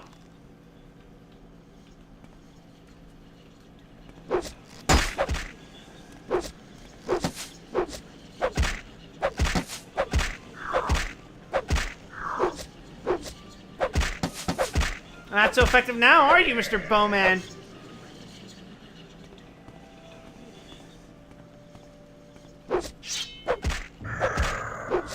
I gotta get better sneak.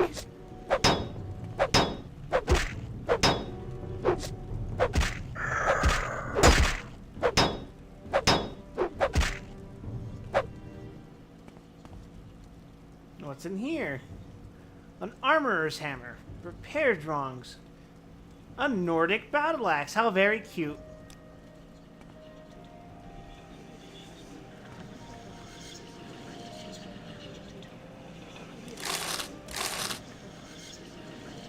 Oh, a silver dagger.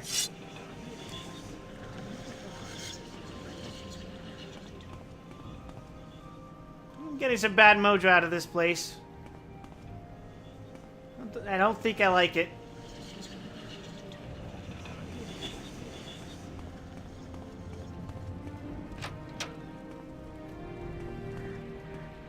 So I either go down this way or this way.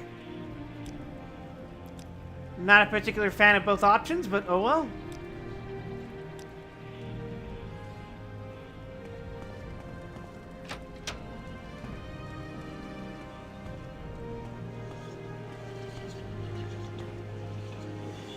A ghoul heart?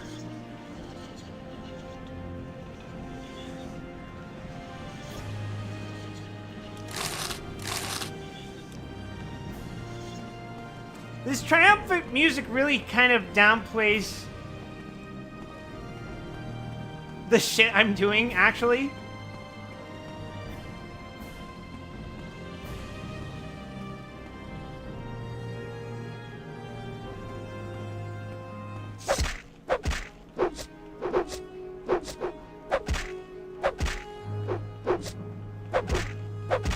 The game expects you to believe that I am stabbing something with a dagger from this distance. Sure, why not?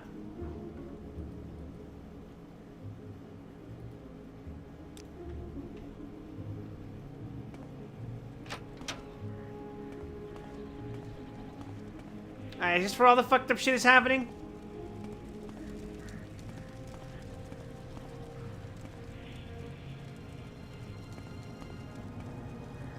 Cloth sack.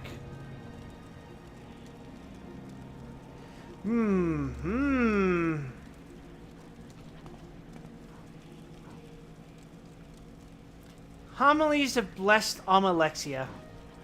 Let's read that while the ad plays. The Homilies of Blessed Amalexia, Sothasil and the Scribs.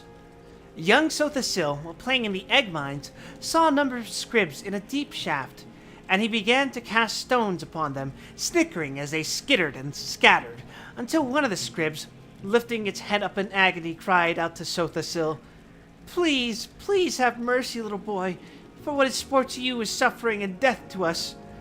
And so Sothasil discovered that the idle amusements of one may be the solemn tortures of another. Lord Vivek and the contentious beasts, a Shulk and a Kagoti, were strutting back and forth in a foyata, casting aspersions of one another's looks. "You are the ugliest creature alive," the Shulk told the Kagoti. "No, you are the ugliest creature alive," the Kagoti told the Shulk. For each thought himself the most handsome, and the other most ugly. Then Lord Vivek chanced by and settled their dispute. "No, you both are the ugliest creatures alive, and I will not have my pleasant sojourn spoiled by your unseemly squabbling. So he dealt them both mighty blows, shattering their skulls, silencing their arguments, and went merrily upon his way. And thus Lord Vivek proved that ugliness is as much in one's manner as in one's appearance. The boiled Kagoti. It is said that if a Kagoti steps into a boiling pool, he will leap out immediately to avoid harm. But if the Kagoti is standing in a pool, and a wizard slowly raises the temperature, measure by measure, to boiling, the Kagoti will calmly stand in place until he is boiled. Thus, we see that we must be alert not only to obvious danger, but also to the subtle degrees by which change may result in danger. The dubious healer. Once upon a time, a Telvanni issued forth from his tower and proclaimed to all the world that he was a mighty and learned healer, master of all alchemy and potions, and able to cure all diseases. Lord Vivek looked upon this wizard and listened to his boasting, then asked him, "How can you pretend to prescribe for others the cure to all diseases when you are unable to cure yourself of your own manifest arrogance and foolishness?" The Gwar and the mud crabs. The Gwar were so tormented by other creatures, they did not know where to go. As soon as they saw a single beast approach them, man, now I feel bad. Off they dashed in terror. One day they saw a pack of Nyx hounds ranging about, and in a desperate panic, all the Gwar scuttled off toward the sea, determined to drown themselves rather than live in such a continual state of fear. But just as they got near the shoreline, a colony of mud crabs, frightened in their turn by the approach of the Gwar, scuttled off and threw themselves into the water. "Truly," said one of the Gwar, "things are not so bad as they seem, for there is always someone worse off than you." What the fuck is a mud crab? Is it just like a shitty looking crab? The wounded Netch. A wounded Netch lay himself down in a quiet corner of its feeding ground. His healthy companions came in great numbers to inquire after his health.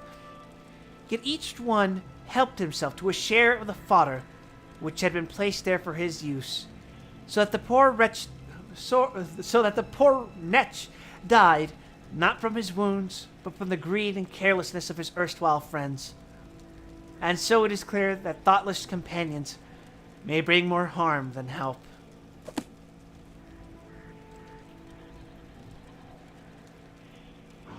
Yeah, I'll steal it.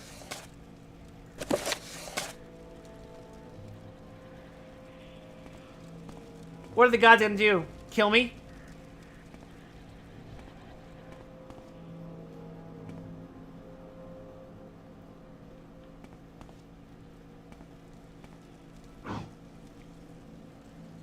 Oh, there's something behind that door.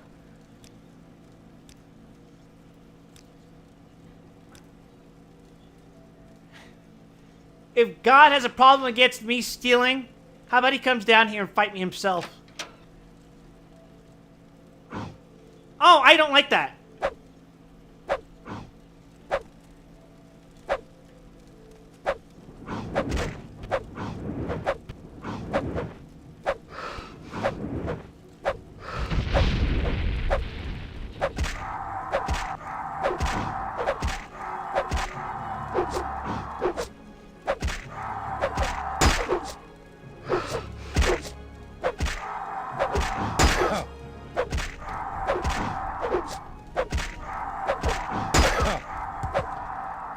I super don't like whatever the fuck that was.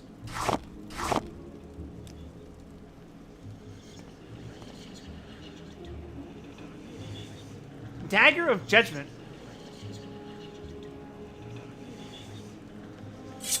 Interesting.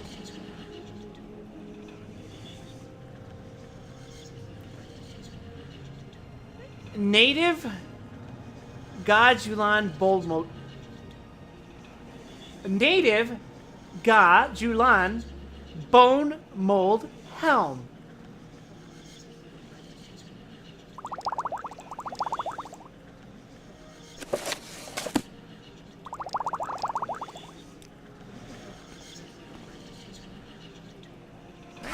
Take that skull and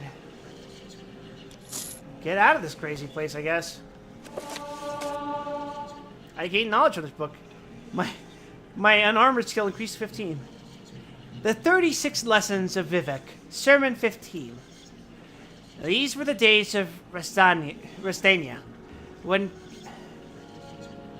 Kimmer and Dwemer lived under the wise and benevolent rule of the Civi and their champion, the Hortator. When the gods of Viloth would retreat unto their own to mold the cosmos and other matters, the Hortator would at times become confused. Vivek would always be there to advise them, and this is the third of the 3 lessons of ruling kings. The ruling king will remove me, his maker. This is the way of all children. His greatest enemy is the Sharmat, who is the false dreamer. You or he is the shingle, Hortator. Beware the wrong walking path. Beware the crime of benevolence. Behold him by his words. I am the Sharmat. I am older than magic. What I bring is light. What I bring is a star. What I bring is an ancient sea. When you sleep, you see me, dancing at the core. It is not a blight. It is my house. I put a star into the world's mouth to murder it, tear down the pylons. My blind fish swim in the new phlogiston.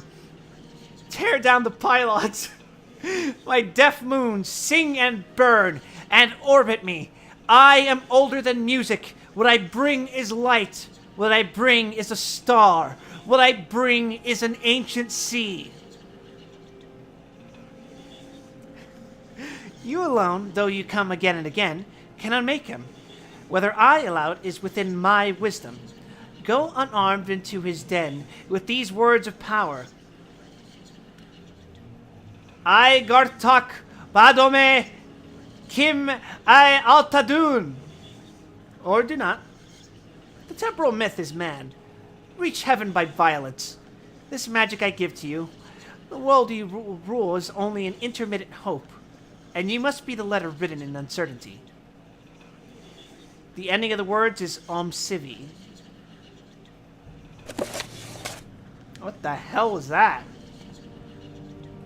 Do people believe this shit?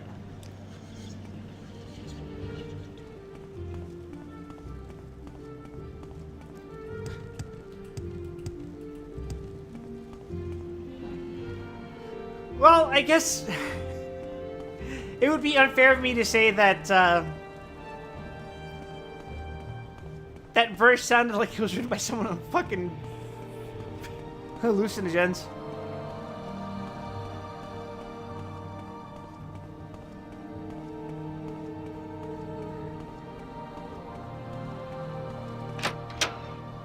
You have 35 more of those to find. I'm pretty sure I've already missed one of them. I'm not collecting however fucking many there are. 36? God, fuck that.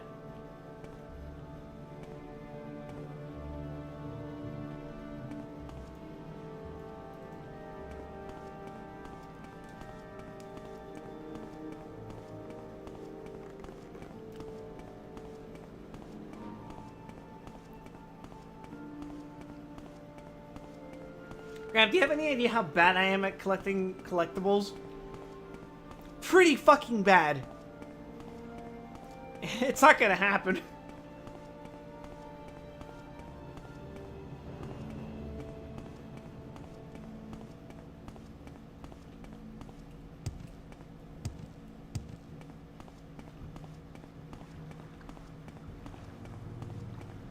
Did I go the wrong way? I went the wrong way. Fuck. Dun dun dun dun dun dun dun dun dun dun dun dun dun dun dun.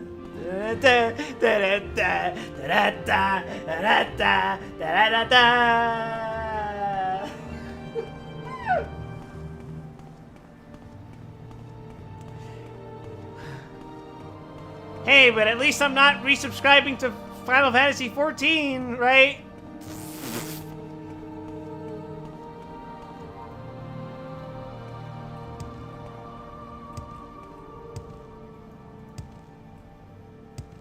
God, could you imagine flying through Morrowind on a fucking mount?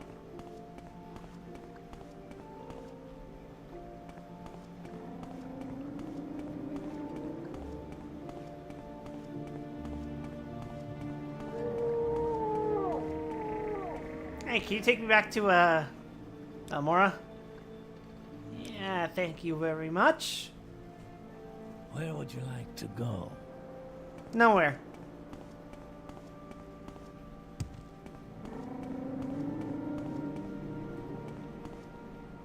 Do you want something? No. There is something watching me. I can tell. Yeah?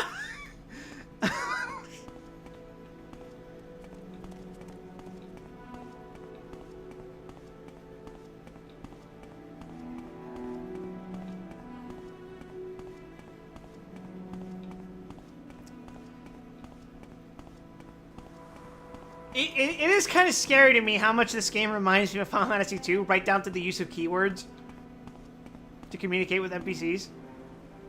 It's like...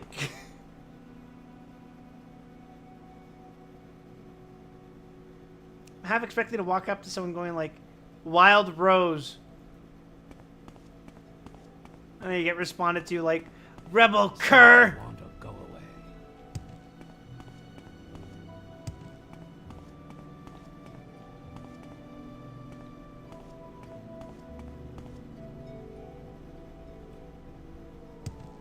Good times, FF2. Ah, my acrobatics increased to 27. I really can't help you, stranger. Well, good thing I'm not asking you to help me, bitch. God. Reach heaven through violence. And I was gonna say, that line went fucking hard. I don't know who this Vivek is, but it sounds very fucking cool. Hurry up before I change my mind. Yeah, I got his head. Very good. I'll just take that skull from you. Perfect for what I have in mind. Thank you. Now, as I promised, I'll answer your questions about the Nerevarine cult. Go ahead. This Ashlander cult believes the long-dead hero Nerevar will be reborn to honor ancient promises to the tribes. According to the legend, the prophesied Nerevarine will cast down the false gods at the Tribunal Temple, restore the traditional ancestor worship practiced by the Ashlanders, and drive all Outlanders from Morrowind. Both temples...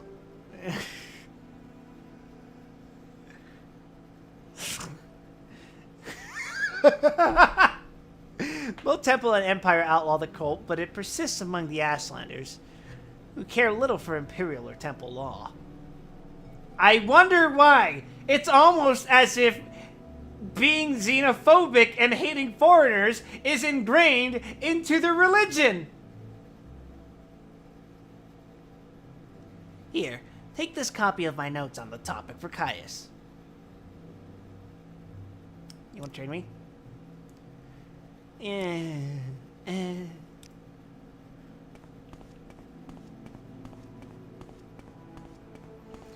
I assume my next quest is going to have me forcibly talking to someone from the Thieves Guild. So if someone's going to train me, it's probably going to be there. No, I don't think. Shut up, lady. I'm not talking to you.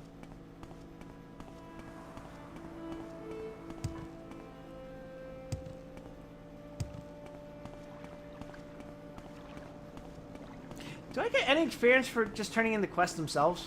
Or does this not work like that?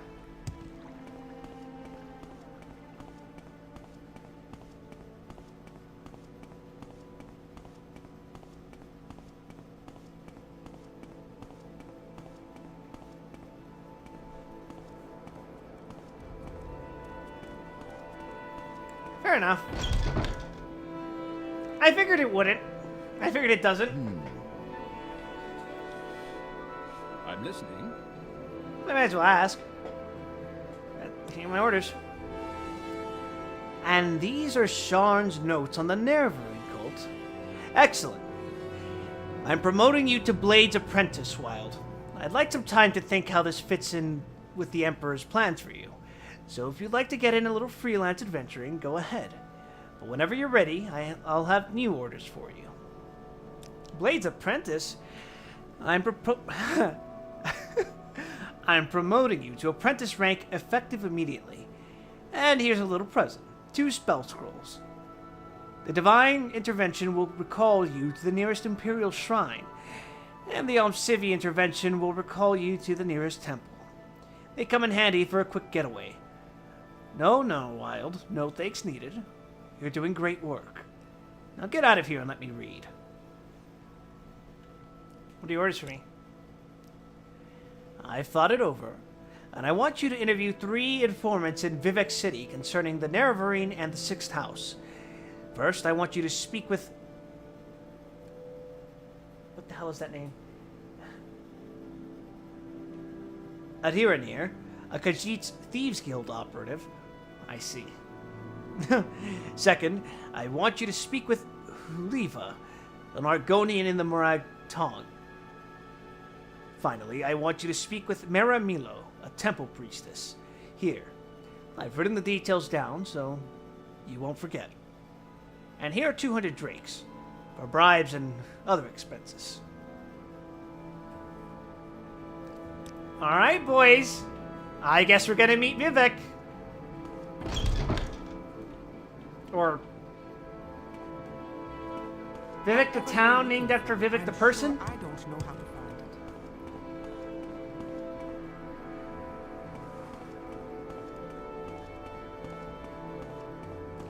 it. Vivek the person is a deity, right? Or were they a real person who's just dead now? The book makes me think that they're a deity.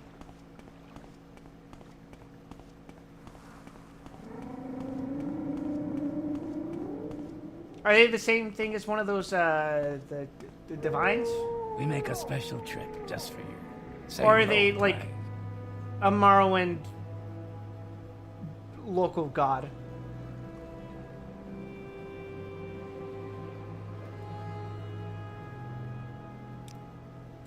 Take me to Vivek.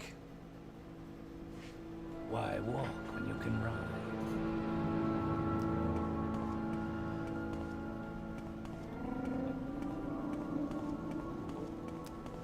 What an interesting... Ooh, this place looks important. The Tribunal of Vivek, Almalexi, and Sothasil are Morrowind's living gods. Ah, okay, yeah, I figured they were a local thing, because...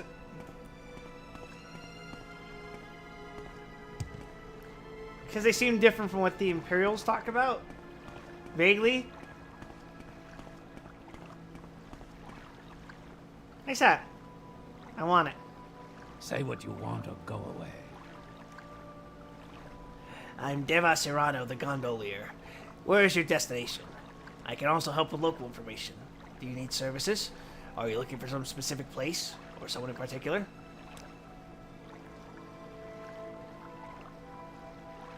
Oh, this place is fucking huge.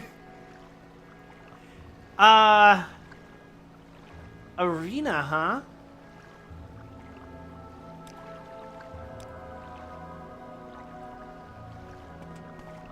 Oh, yeah, look, we've advanced the plot a little bit, and we're supposed to be going to this place where we're supposed to talk to some people?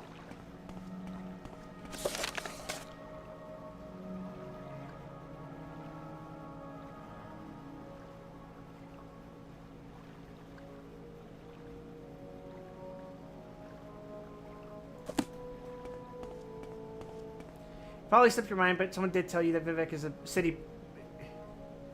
But yeah, actually, I remember that. I think someone told me that in Saint Anin, right?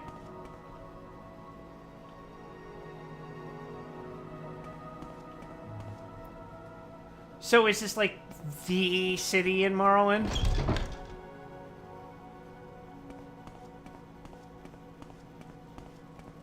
Make it quick, Nord.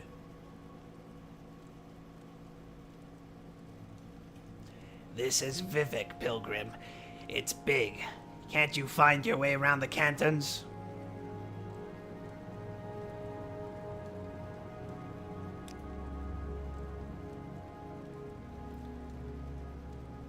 The capital of Morrowind is Mournhold. Ah! So it's gonna be even bigger than this place. Oh.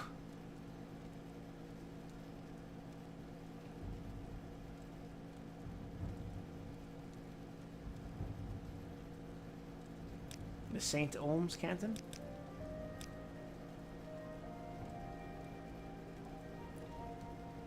Whew.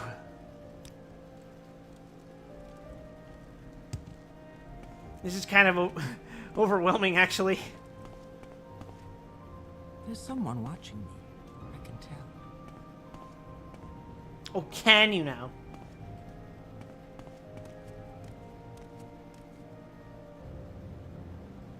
The latest rumors? Have you heard? 7 victims. Here in Vivek? All with their throats slit?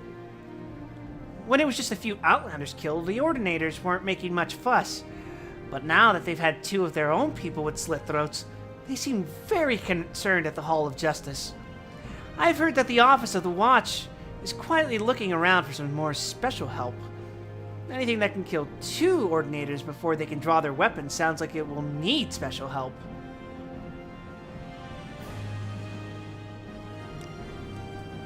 So it's the main city in the base game, is what you're telling me, Fig.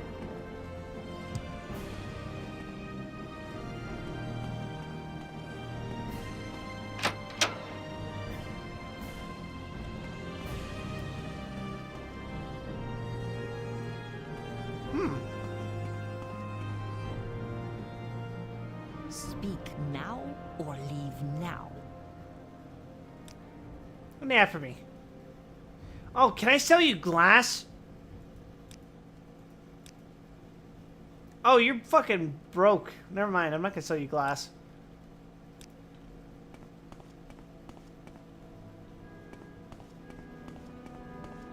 Whatever you're looking for, I'm sure I don't know how to find it.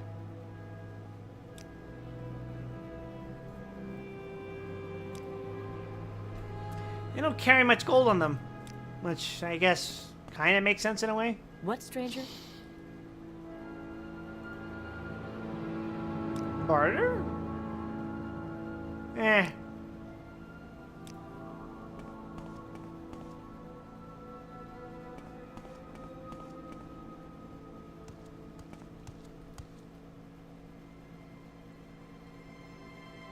Oh, he really doesn't like me.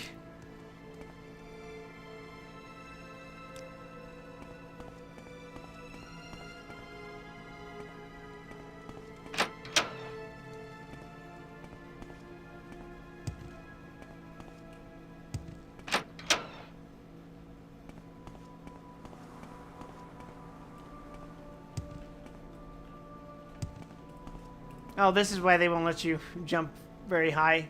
They don't want you just jumping off the rails like this. Bastards. Know that I'll have my vengeance soon enough.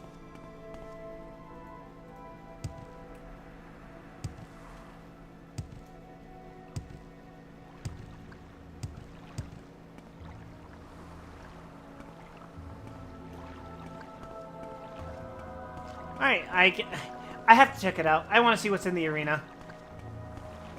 I'm sure it's self-explanatory, but I want to see it for myself. How am I liking the game? Am I enjoying reading? No, like I fucking hate reading. I hate interacting with text in any format, in any context, at any time. Me unga bunga, me go arena.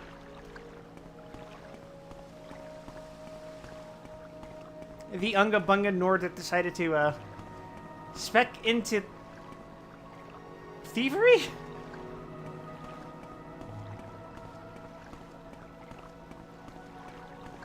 Holy fuck, this place is big and pretty.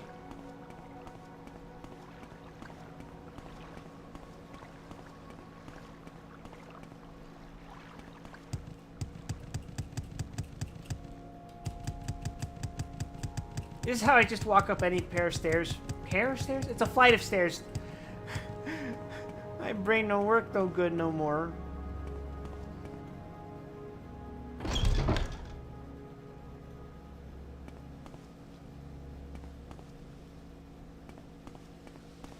Wait a second, this isn't an arena. Whatever you're looking for, I'm sure I don't know how to find it. Oh wait, I have to do the thing.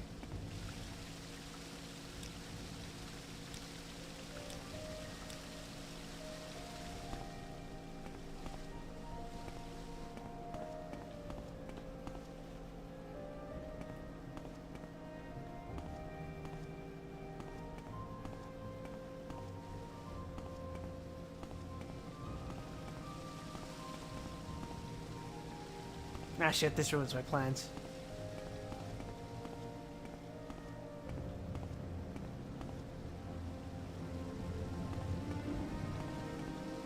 You will die!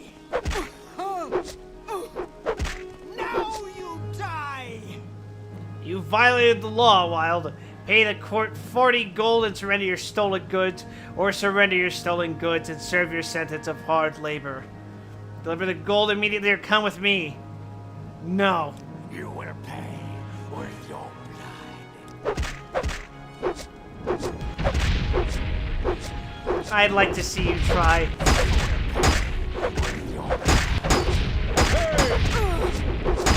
Oh. Okay. Well, Jesus fuck. Yeah, you're stronger than Imperials. I'll give you that. Fucking. What Ow. is it, peasant?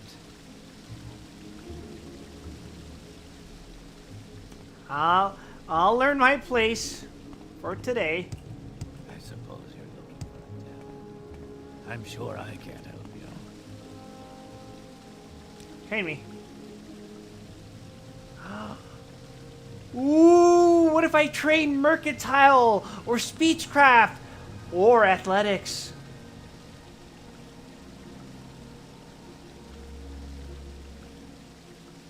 I think I should increase my mercantile since a lot of my dealings will be with merchants. Since I'm constantly stealing shit, constantly mugging people, you know. But speech could make me a good smooth talker when it comes to lying to the authorities, stuff like that. Of course, athletics is the general thing that I want to be using. And it's occurred to me that I don't think I can actually level up athletics whenever I level up. So maybe it wouldn't hurt, because I think the level up stats are like speech and agility. Or not speech. Speed and agility, of which athletics isn't actually a part of. What do you guys think?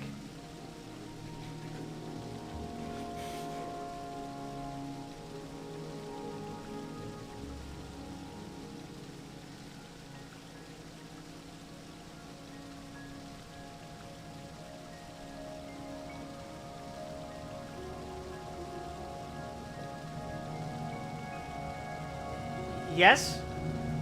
Yes? Grab, you can't just give me the cop-out answer!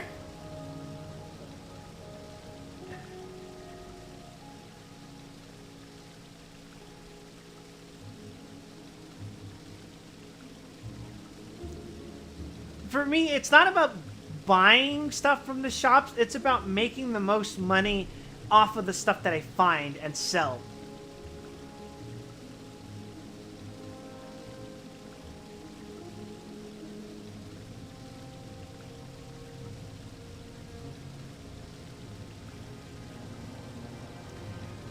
I think if you decide to level this, it will eventually pay for itself because of the money, the extra money you would make by investing in this stat. So, yeah, mercantile.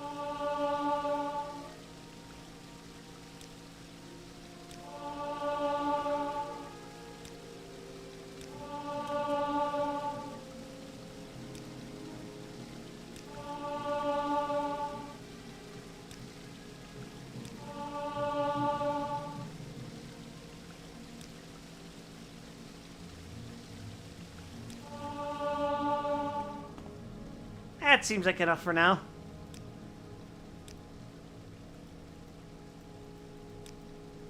We'll find out how much of an impact that has. Watch yourself. We'll have no trouble here.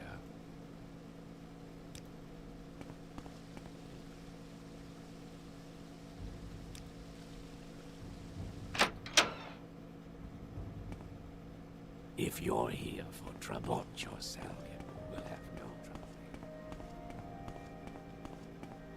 trouble. Why are the prison cells publicly accessible? Let's not make this official, Outlander. Move along.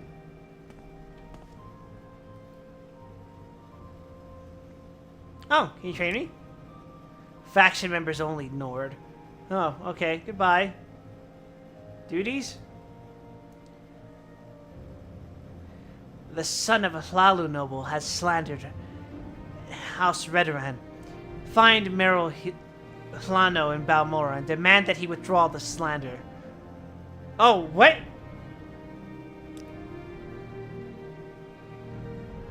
You can find Merrill Hlano at the 8 plates in Balmora. Speak with him and make him withdraw the slander. Oh, okay. What now? If you're here for trouble, watch yourself. We'll have no trouble. Is the bar right above the fucking prison?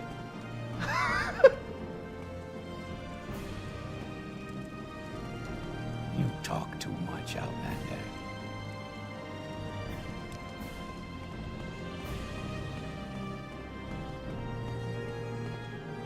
Keep moving.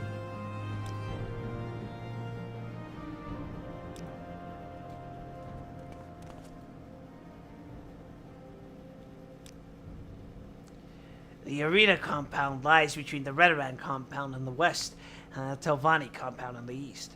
The arena is the site of public entertainments and combat sports. The comfortable domed arena has seating for hundreds of spectators. Beneath the arena are dressing and storage rooms for entertainers and training rooms and animal pens for the combat competitors. What now? Where can I go to the arena? No weakness or fault. What?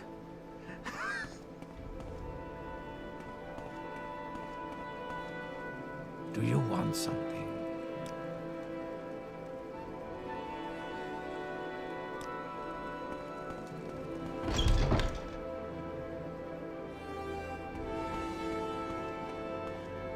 I assume it's that building then.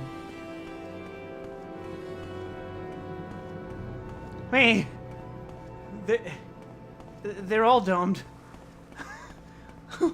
So, I guess we'll just figure out which one's which.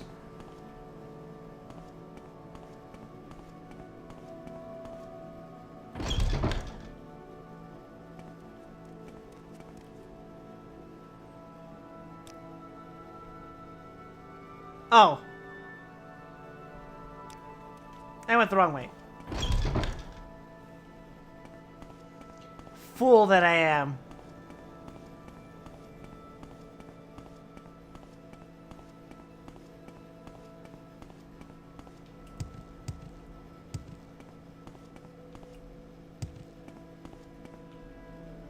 Okay, so this is Redoran, which means if I keep going, I will eventually find the space between Redoran and the other compound. Which is to say that I will find the arena, and I will participate in the arena because I attack good. Let's not make this official.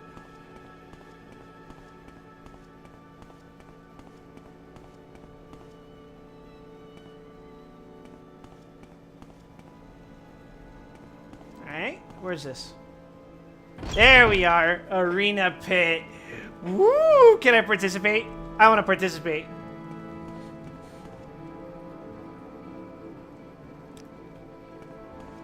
I wonder if I can increase my fame by just fighting a bunch of shit.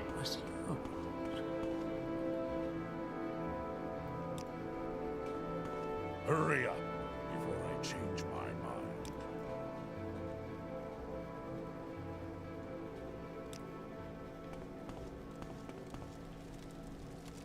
Am I not allowed to participate?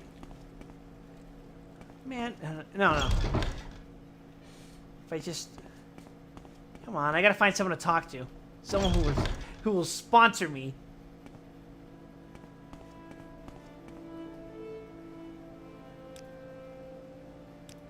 If you're here for trouble, you'll get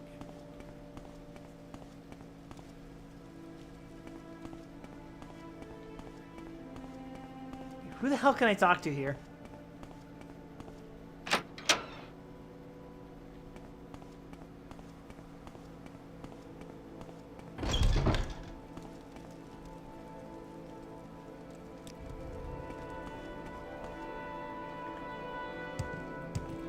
That was weird. How was I able to walk up there? What?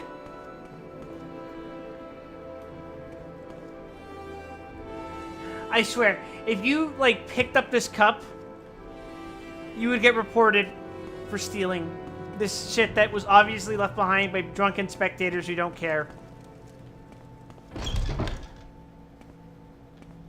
That shit gets on my nerves.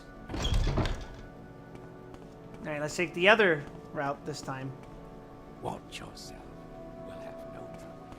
Sounds fake to me. Hey, I'm not so sweet.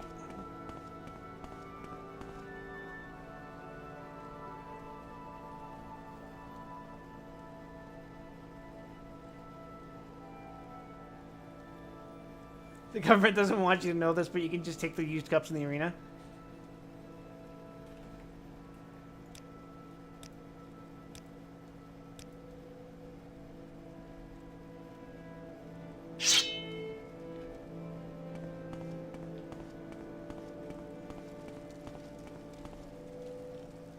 Shut up, no one needs to know.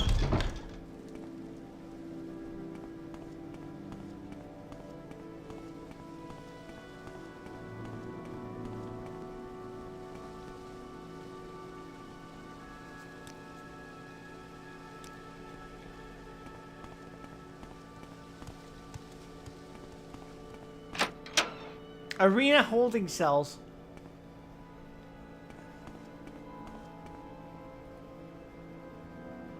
If you're here for trouble, you'll get more than you bargained for. You can lockpick these doors. Man, imagine how funny it would be if there were actual prisoners in here and you just lockpick the doors open.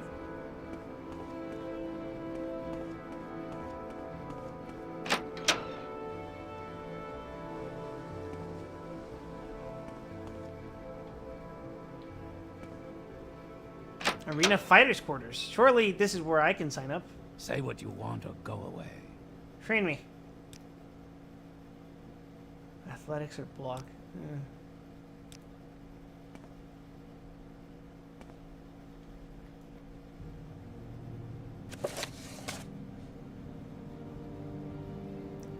Ah, my acrobatics increased. A Dance at Fire, Chapter 1 by Wine Jarth. Scene: the Imperial City, Cyrodiil. Date: 7 Frost Fall, 3rd Era, 397. It seemed as if the palace had always housed the Atreus Building Commission, the company of clerks and estate agents who authored and notarized nearly every construction of any note in the Empire. It had stood for 250 years, since the reign of Emperor Magnus, a plain-fronted and austere hall on a minor but respectable plaza in the Imperial City. Energetic and ambitious, middle-class lads and ladies worked there, as well as complacent middle-aged ones like Decumus Scotti. No one... Oh, wait, shit. It's this guy. No one could imagine a world without the Commission, least of all Scotti. To be accurate, he could not imagine a world without himself and the Commission. Lord Atreus is perfectly aware of your connections, or contributions, I mean, said the managing clerk, closing the shutter that demarcated Scotty's office behind him. But you know that things have been difficult. Yes, said Scotty stiffly. Lord Vanek's men have been giving us a lot of competition lately, and we must be more efficient if we are to survive. Unfortunately, that means releasing some of our historically best, but presently underachieving senior clerks. I understand. Can't be helped. I'm glad that you understand, smiled the managing clerk, smiling thinly and withdrawing. Please have your room cleared immediately. Scotty began the task of organizing all his work to pass on to his successor. That's a cute word for replacement. It would probably be young Imbralius who would take most of it on, which was as it should be, he considered philosophically. The lad knew how to find business. Scotty wondered idly what the fellow would do with the contracts for the new statue of Saint Alessia for which the Temple of the One had applied. He'll probably invent a clerical error, blame it on his old predecessor Decumus Scotty, and require an additional cost to rectify. I have correspondence for Decumus Scotty of the Atreus Building Commission. Scotty looked up. A fat-faced courier had entered his office and was thrusting forth a sealed scroll. He handed the boy a gold piece and opened it up. By the poor penmanship, atrocious spelling and grammar, and overall unprofessional tone, it was manifestly evident who the writer was. Leodes Juris, a fellow clerk some years before, who had left the commission after being accused of unethical business practices. Dear Scotty, I imagine you always wondered what happened to me, and the last place you would have expected to find me is out in the woods, but that's exactly where I am. Ha ha. If you're as smart and want to make a lot of extra gold for Lord Atreus and yourself, ha ha, you'll come down to Valenwood too. If you haven't or have been following the politics here lately, you may or may not know that there's been a war between the Boschmer and their neighbors elsewhere over the past 2 years. Things have only just calmed down, and there's a lot that needs to be rebuilt. Now, I've got more business than I can handle, but I need someone with some clout. Someone representing a respected agency to get you the quill in the ink. That someone is you, my fiend. Come and meet me at the Mater Pascos Tavern in Falinesti, Valenwood. It'll be here 2 weeks and you won't be sorry. Juris.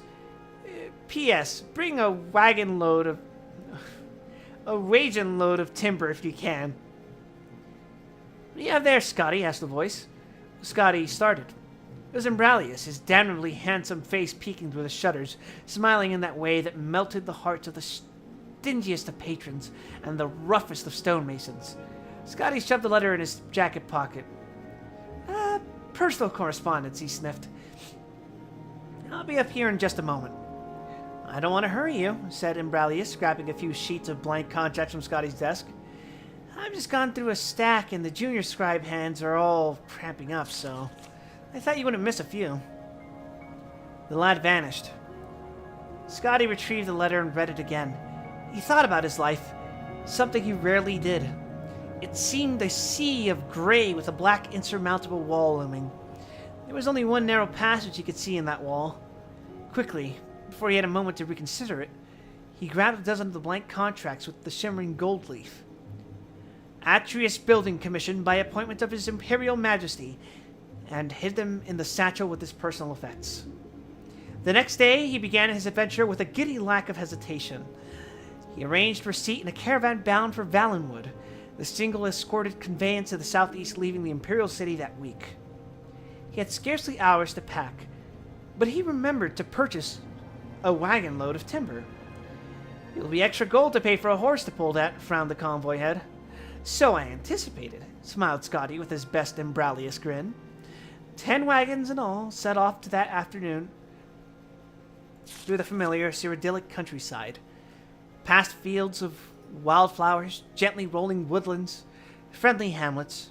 The clap of the horses' hooves against the soundstone road reminded Scotty that the Atreus Building Commission constructed it. 5 of the 18 necessary contracts for its completion were drafted by his own hand. Very smart of you to bring that wood along, said a gray-whiskered Breton man next to him on his wagon. You must be in commerce. Of a sort. said Scotty, in a way he hoped was mysterious, before introducing himself. Decumus Scotty. Griff Malin, said the man. I'm a poet, actually a translator of old Bosmer literature. I was researching some newly discovered tracks of the Morrowind play bar 2 years ago when a war broke out and I had to leave. You are no doubt familiar with Morrowind if you're aware of the Green Pact. Scotty thought the man might be speaking perfect gibberish, but he nodded his head. Naturally, I don't pretend that the Morrowind is as renowned as the Eilidon, or as ancient as the Dancer Ghoul, but I think it has a remarkable significance to understand the nature of the Merolithic Bosmer mind. The origin of the wood elf aversion to cutting their own wood or eating any plant material at all. Paradoxically, their willingness to import plant stuff from other cultures, I feel can be linked to a passage in the Morrowind. Malin shuffled through some of his papers, searching for the appropriate text. To Scotty's vast relief, the carriage soon stopped to camp for the night. They were high on a bluff over a gray stream, and before them was the great valley of Valenwood. Only the cry of seabirds declared the presence of the ocean to the bay to the west. Here the timber was so tall and wide, twisting itself around like an impossible knot begun eons ago, to be impenetrable. A few more modest trees, only 50 feet to the lowest branches, stood on the cliff at the edge of the camp. The sight was so alien to Scotty that he found himself so anxious about the proposition of entering the wilderness that he could not imagine sleeping. Fortunately, Malin had supposed he had found another academic with a passion for the riddles of ancient cultures. Long into the night, he recited Bosmer verse in the original and in his own translation, sobbing and bellowing and whispering whenever appropriate. Gradually, Scotty began to feel drowsy, but a sudden crack of wood snapping made him sit straight up. What was that? Malin smiled. I like it too. Convocation in the malignity of the moonless speculum. A dance of fire. There's some enormous birds up in the trees moving around, whispered Scotty, pointing in the direction of the dark shapes above. I wouldn't worry about that, said Malin, irritated with his audience. Now listen to how the poet characterizes Herma Mora's invocation in the 18th stanza of the 4th book. The dark shapes in the trees were some of them perched like birds. Others slithered like snakes, and still others stood up straight like men. As Malin recited his verse, Scotty watched the figures softly leap from branch to branch, half gliding across impossible distances for anything without wings. They gathered in groups, and then reorganized until they had spread to every tree around the camp. Suddenly, they plummeted from the heights. Mara! Cried Scotty. They're falling like rain! Probably seed pods, Malin shrugged, not turning around. Some of the trees have remarkable... The camp erupted into chaos. Fires burst out in the wagons. The horses wailed from mortal blows. Casks of wine, fresh water, and liquor gushed their contents to the ground. A nimble shadow dashed past Scotty and Malin, gathering sacks of grain and gold with impossible agility and grace. Scotty had only one glance at it, lit up by a sudden nearby burst of flame. It was a sleek creature with pointed ears, wide yellow eyes, mottled pied fur, and a tail like a whip. Werewolf, he whimpered, shrinking back. Cathay rat. Wait, shit, my bad. Groaned Malin. Much worse. Gajiti cousins, or some such thing, come to plunder. Are you sure? As quickly as they struck, the creatures retreated, diving off the bluff before the battle mage and knight. The caravan's escorts had fully opened their eyes. Malin and Scotty ran to the precipice and saw 100 feet below the tiny figures dash out of the water, shake themselves, and disappear into the wood. Werewolves aren't acrobats like that, said Malin. They definitely were Cathayrats. Bastard thieves. Thanks Stendar they didn't realize the value of my notebooks. It wasn't a complete loss.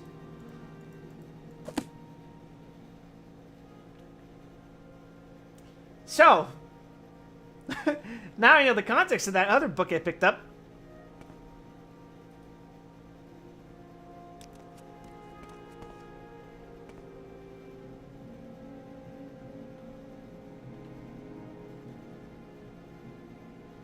I should probably save before I try this.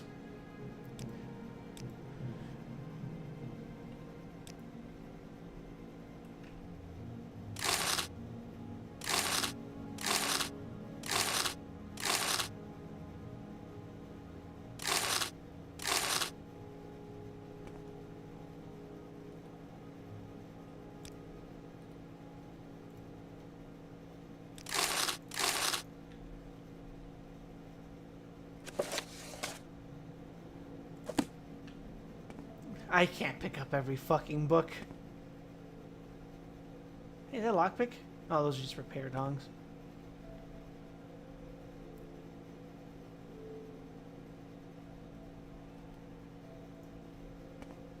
Now, what did I do to deserve this honor?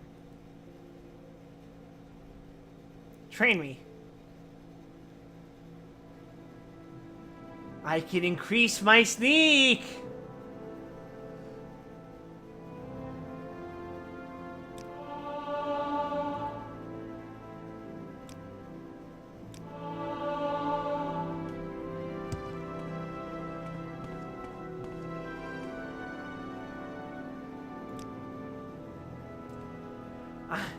I found where I can grind and become the ultimate thief.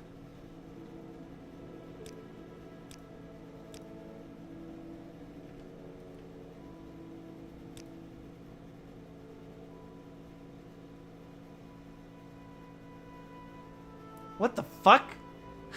That's new. You had a disturbing dream. You can only recall one part. A tall figure with a golden mask led you among the dead as through a wedding celebration. You heard many voices, but no lips moved.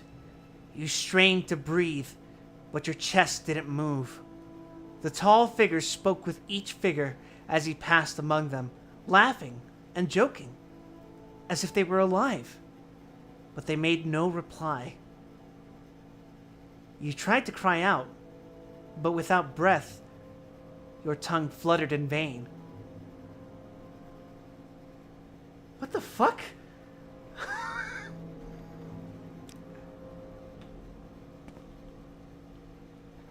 Am I haunted? I don't know. You look like trouble to me. Ah, I'm sure it was nothing. But like, that was definitely something, right?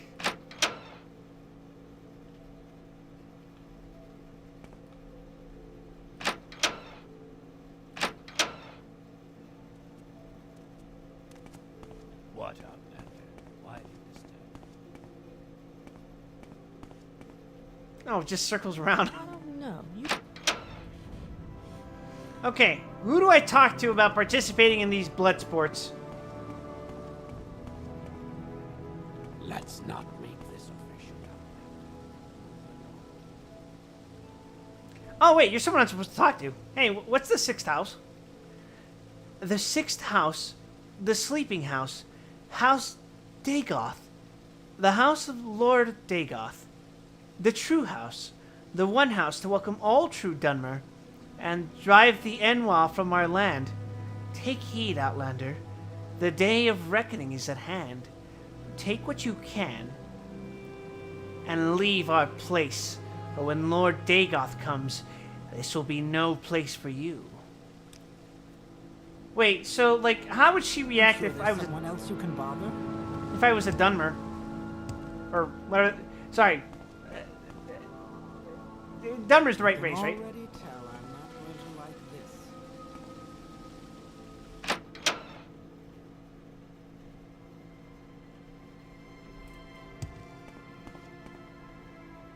We're watching you.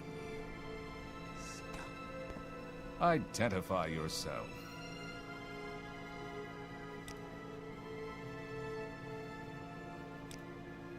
Goodbye. Enwa's not a race, but an S. They could. They would still call me an Enwa even if I was a Dunmer.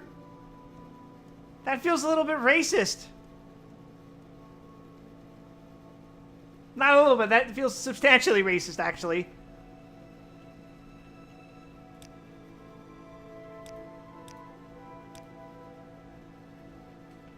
That said, that nightmare is a little bit troubling, I think.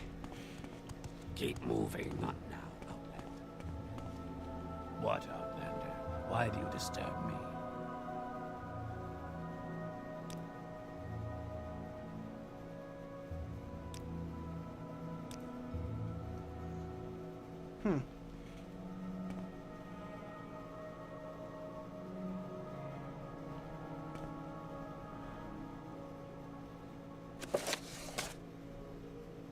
I should rest and meditate on what I learned. This increased my short blade stat. Evening Star, Book 12 of 2920, The Last Year of the First Era, by Karlovac Townway. The First of Sun's Dusk, 2920, Balmora, Morrowind. The winter morning sun glinted through the cobweb of frost on the window, and Almalexia opened her eyes. An ancient healer mopped a wet cloth across her head, smiling with relief. Asleep in the chamber next to her in bed. Asleep in the chair next to her bed was Vivek. The healer rushed to a side cabinet and returned with a flagon of water. "How are you feeling, goddess?" asked the healer. "Like I've been asleep for a very long time," said Almalexia. "So you have. 15 days, said the healer, and touched Vivek's arm. "Master, wake up! She speaks!" Vivek rose with a start, and seeing Almalexia alive and awake, his face broke into a wide grin. He kissed her forehead and took her hand. At last, there was warmth again in her flesh. Almalexia's peaceful repose suddenly snapped. "So the Sill, he's alive and well," replied Vivek. "Working on one of his machines again somewhere. He would have stayed here, too, but he realized he could do you more good working on that peculiar sorcery of his." The Castellan appeared in the doorway. "Sorry to interrupt you, Master, but I wanted to tell you that your fastest messenger left late last night for the Imperial City." "Messenger?" asked Almalexia. "Vivek? What has happened?" "I was to go and sign a truce with the Emperor on the 6th. So I sent him word that it had to be postponed." "You can't do me any good here," said Almalexia, pulling herself up with effort. "But if you don't sign that truce, you'll put Morrowind back to war, maybe for another 80 years. If you leave today with an escort and hurry, perhaps you can get to the Imperial City only a day or two late." "Are you certain you don't need me here?" asked Vivek. "I know that Morrowind needs you more." Deep lore. 6 Sun's Dusk, 2920, the Imperial City, Cyrodiil. The Emperor Raman III sat on his throne, surveying the audience chamber. It was a spectacular sight. Silver ribbons dangled from the rafters. Burning cauldrons of sweet herbs simmered in every corner. Piandonian swallowtails sweeping through the air, singing their songs. When the torches were lit and the servants began fanning, the room would be transfigured into a shimmering fantasy land. He could smell the kitchen already, spices and roasts. The potentate Versidu Shai and his son, Severian Chorak, slithered into the room, both bedecked in the headdress and jewelry of the TES. There was no smile on their golden face, but there seldom was one. The Emperor still greeted his trusted advisor with enthusiasm. "This ought to impress those savage dark elves," he laughed. "When are they supposed to arrive?" "A messenger's just arrived from Vivek," said the potentate solemnly. "I think it would be best if your Imperial Majesty met him alone." The Emperor lost his laughter, but nodded to his servants to withdraw. The door then opened, and the Lady Corda walked into the room with a parchment in her hand. She shut the door behind her, but did not look up to meet the Emperor's face. "The messenger gave his letter to my mistress," said Raman, incredulous, rising to take the note. "That's a highly unorthodox way of delivering a message." But the message itself is very orthodox, said Corda, looking up with his one good eye. With a single blinding motion, she brought the letter up under the Emperor's chin. His eyes widened, and blood poured down the blank parchment. Blank, that is, except for a small black mark. The sign of the Morag Tong. It fell to the floor, revealing the small dagger hidden behind it, which she now twisted, severing his throat to the bone. The Emperor collapsed to the floor, gasping soundlessly. "How long do you need?" asked Severian Torak. 5 minutes, said Corda, wiping the blood from her hands. "If you can give me 10, though, I'll be doubly grateful." "Very well," said the Potentate to Corda's back as she raced from the audience chamber. She ought to have been an Akaviri. The way the girl handles a blade is truly remarkable. "I must go and establish her alibi," said Severian Torak, disappearing behind one of the secret passages that only the Emperor's most trusted knew about. "Do you remember, close to a year ago, Your Imperial Majesty," the Potentate smiled, looking down at the dying man, "where you told me to remember, you Akaviri have a lot of showy moves, but if just one of our strikes comes through, it's all over for you." "I remember that, you see." The Emperor spat up blood and somehow said the word snake. "I am a snake, Your Imperial Majesty. Inside and out. But I didn't lie. There was a messenger from Vivek. It seems he'll be a little late in arriving." The Potentate shrugged before disappearing behind the secret passage. "Don't worry yourself. I'm sure the food won't go bad." The Emperor of Tamriel died in a pool of his own blood in his empty audience chamber decorated for a grand ball. He was found by his bodyguard 15 minutes later. Corda was nowhere to be found. 8 Suns Dusk, 2920. Caer Suvio, Cyrodiil.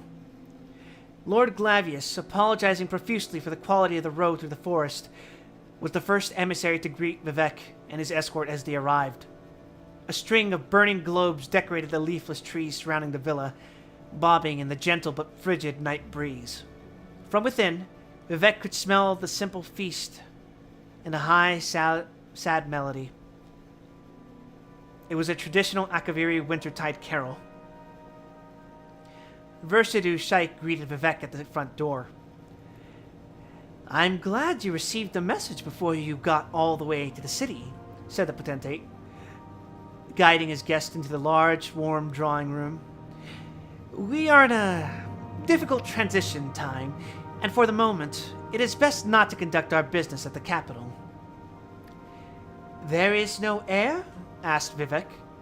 "No official one, though there are distant cousins vying for the throne. While we sort the matter out, at least temporarily, the nobles have decided that I may act in the office of my late master." Versidu Shaik signaled for the servants to draw 2 comfortable chairs in front of the fireplace. "Would you feel most comfortable if we sign the treaty officially right now? Or would you like something to eat first?" "You intend to honor the Emperor's treaty?" "I intend to do everything as the Emperor," said the Potentate. 14 Suns Dusk, 2920, Tel Arun, Morrowind. Corda, dusty from the road, flew into the Night Mother's arms. For a moment they stayed locked together, the Night Mother stroking her daughter's hair, kissing her forehead. Finally, she reached into her sleeve and handed Corda a letter. "What is it?" asked Corda. "A letter from the Potentate, expressing his delight at your expertise," replied the Night Mother. "He's promised to send us payment, but I've already sent him back a reply. The late Empress paid us enough for her husband's death. Mephala would not have us be greedy beyond our needs. You should not be paid twice for the same murder. So it is written." "He killed Rija, my sister," said Corda quietly. "And so it should be that you struck the blow. Where will I go now? Whenever any of our holy workers becomes too famous to continue the crusade, we send them to an island called Vonora. It's not more than a month's voyage by boat. and I've arranged for a delightful estate for your sanctuary. The Night Mother kissed the girl's tears. You meet many friends there, and I know you will find peace and happiness at last, my child. 19 Suns Dusk, 2920. Mornhold, Morrowind. Almalexia surveyed the rebuilding of the town. The spirit of the citizens was truly inspirational, she thought, as she walked among the skeletons of new buildings standing in the blackened, shattered remains of the old. Even the plant life showed a remarkable resilience. There was life yet in the blasted remains of the comberry and rue-brush shrubs that once lined the main avenue. She could feel the pulse. Come springtide, green would bolt through the black.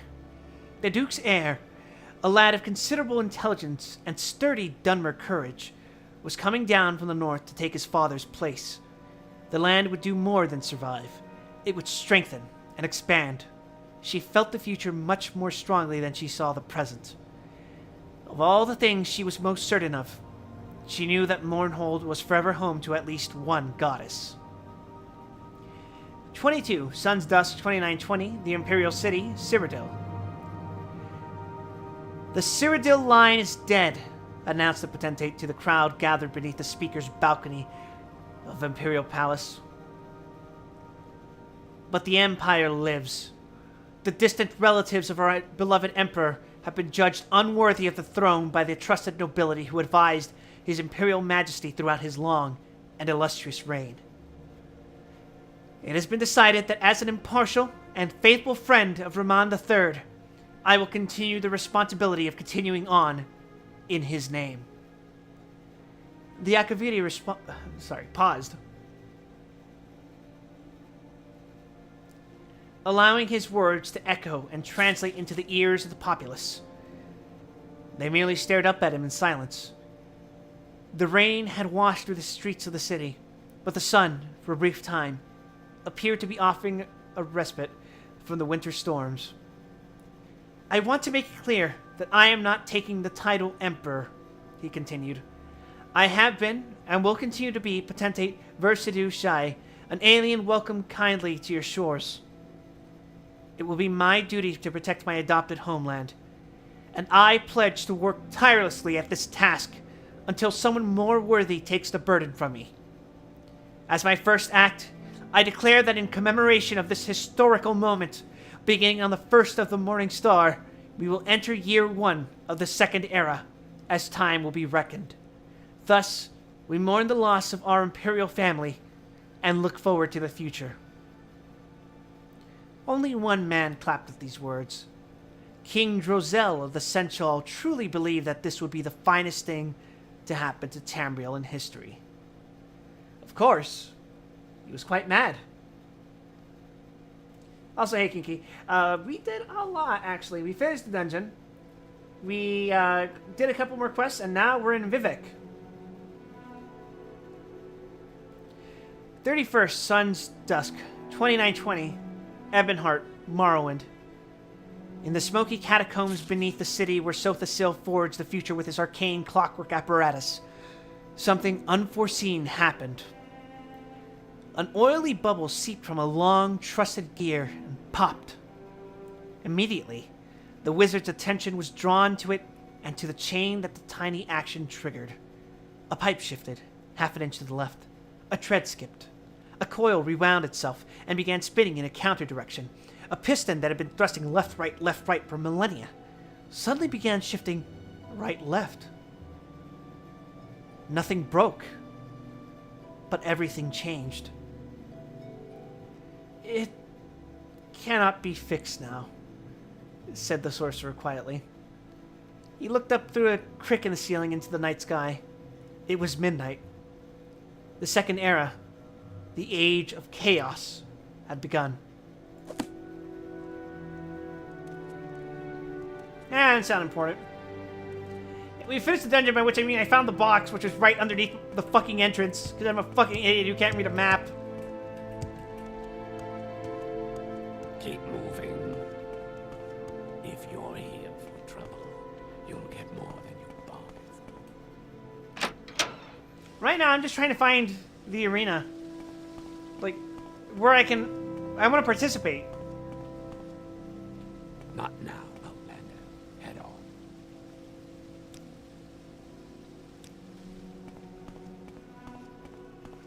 But these NPCs are very unhelpful. Elder Scrolls books are fucking funny because they blast me with lore. Yeah. That is a whole lot of yapping. I need a drink.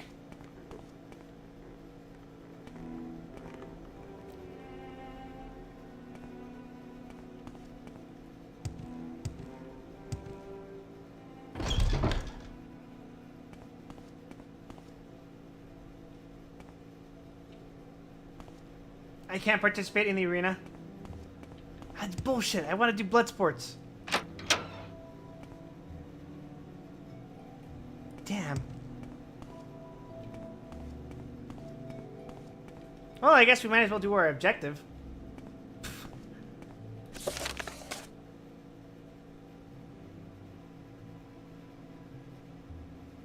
Oh yeah. We had a nightmare, but I didn't realize that would be marked in my fucking... Well, I guess it makes sense that I would mark this in my journal. Why did I pronounce it journal? Journal. But, it's a little nerve-wracking that this is apparently relevant. I've just been having nightmares. You understand.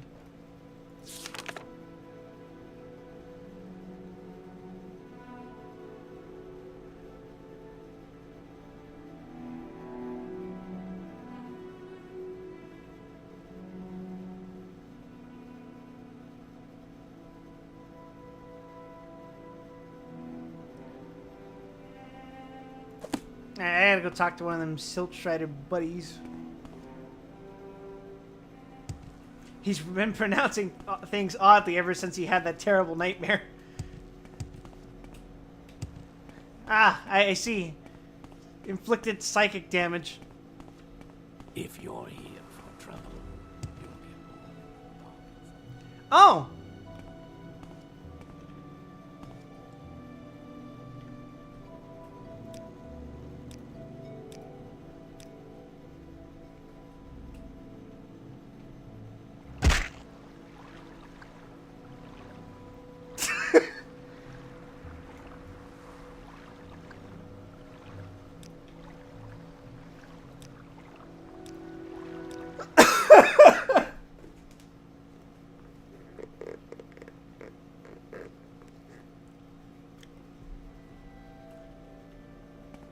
That's okay, I can just jump into the ocean.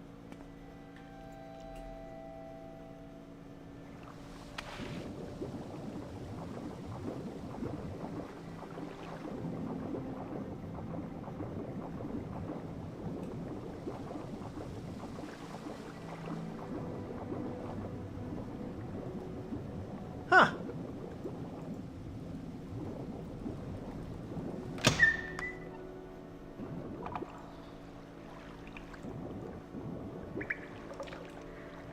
You know, I didn't think I'd actually be allowed to do this.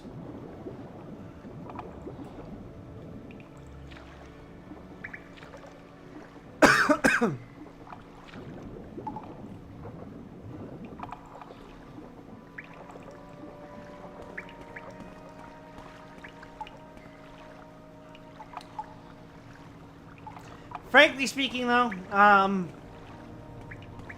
don't want to do the fucking sewers from fucking Vampire the Masquerade again.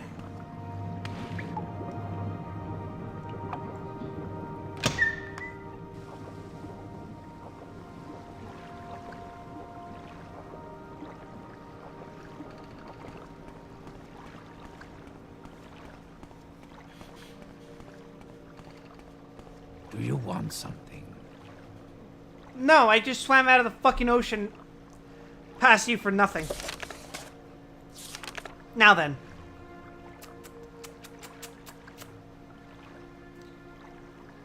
Adhere near.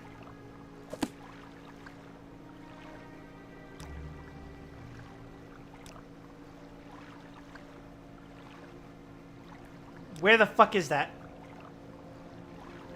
Has any sewer level of any video game ever actually been fun? You know, I don't know. All the sewer levels I played have been pretty fucking bad.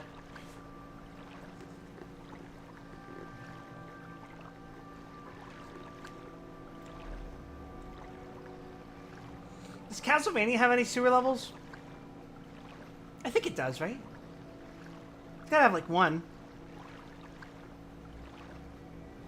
Then again, it's also probably bad.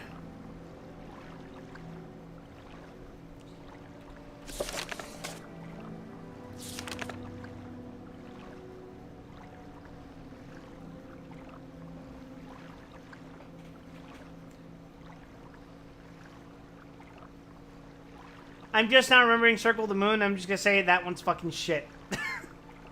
That sewer level was fucking shit and a half.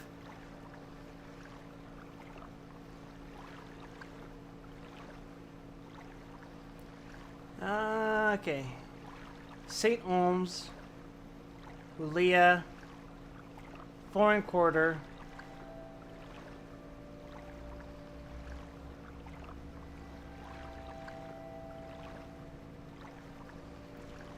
Oh man. I don't even know where half of these places are.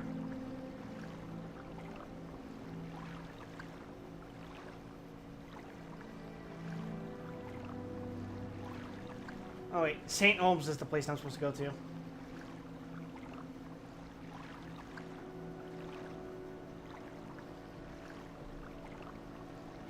St. Olms, Foreign Quarter,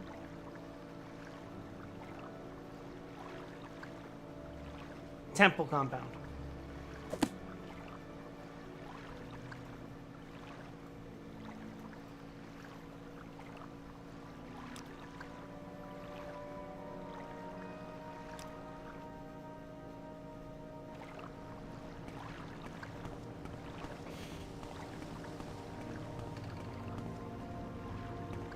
Make it quick, Nod. The worst sewer levels are the sewer tracks in Jack X Combat Racing. You know, I never played Jack X, but I do think I played the demo for Jack 3.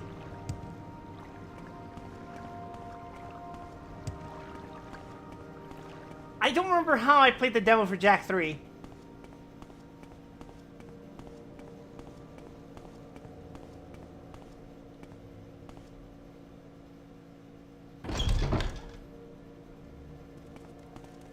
I am busy, so I don't have a lot if of you will patience for excuse questions, me. Outlander.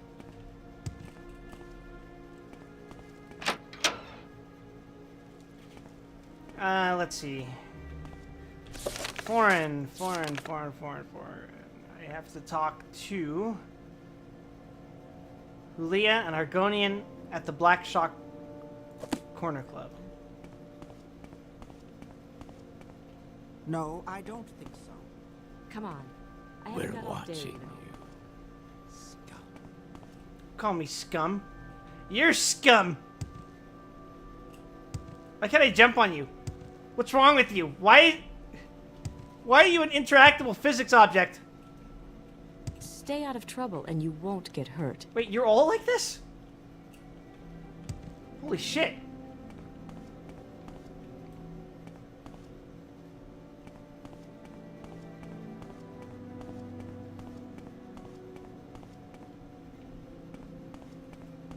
I assume I have to go down. That's probably where they're waiting for me.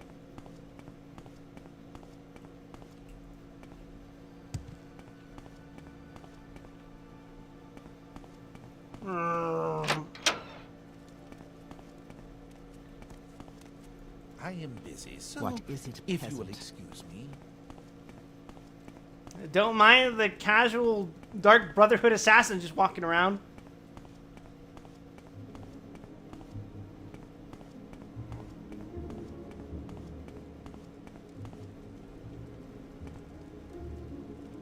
Now it works.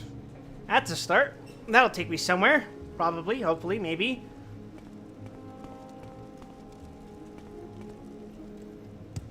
Tool.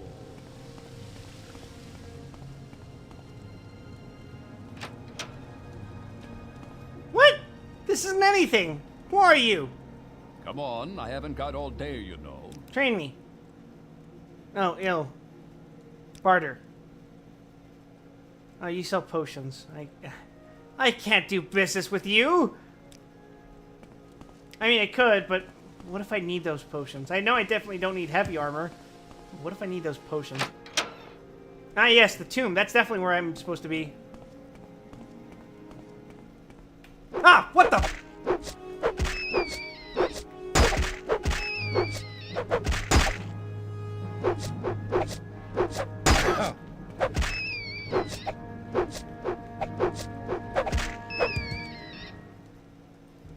Filthy rats!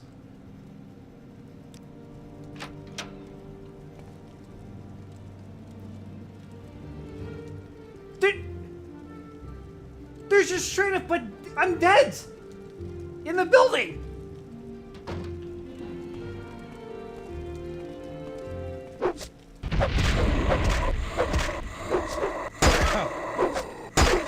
Like, do they know?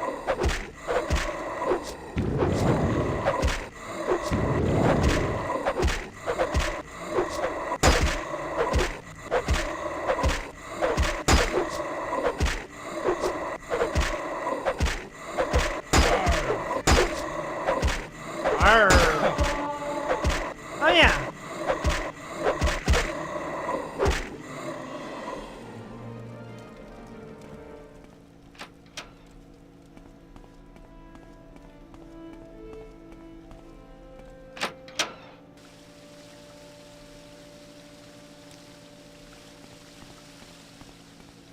Okay, I need to find a bed. Not now.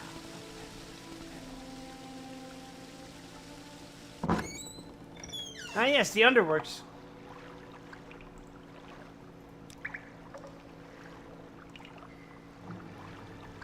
Oh, fuck. I can level either my speed, my agility, my personality, or strength.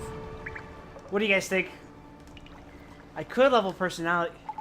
Actually, I'm probably going to level personality because I want to prioritize the ×3 stuff.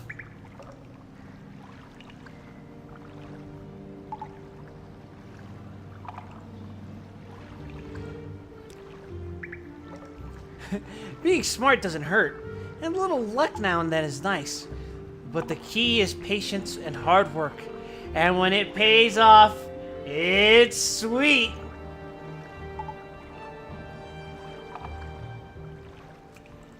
Affects your ability to deal with other characters and how much they like you.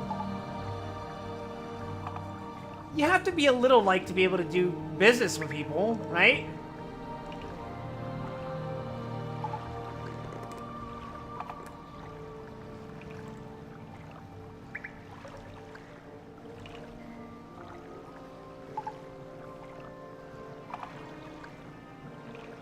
Like, stealing shit... Like, I mean, it just won't work if no one's willing to actually buy shit from you, right? You could just force them to sell you money. What the hell does sell you money mean? I said what I meant. What? Ah. I'll invest in personality, even though I've already got plenty of it.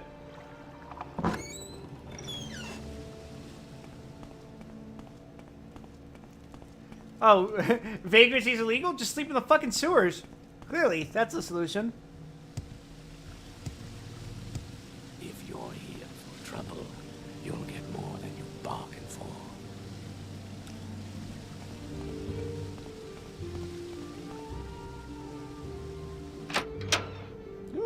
Not now, Outlander. Head on. Talk with you.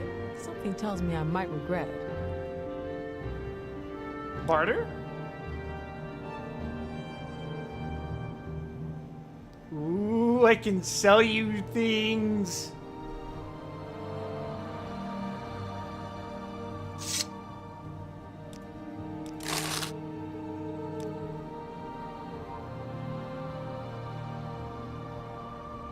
I'm keeping the fucking skooma pipe. That's non-negotiable.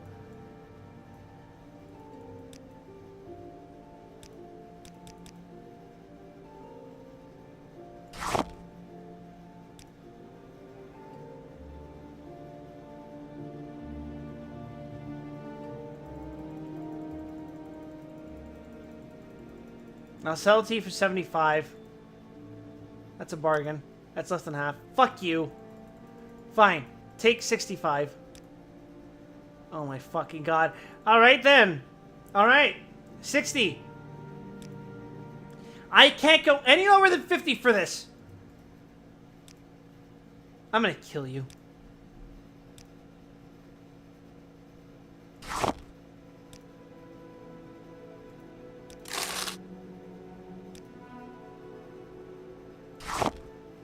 That is not worth 38.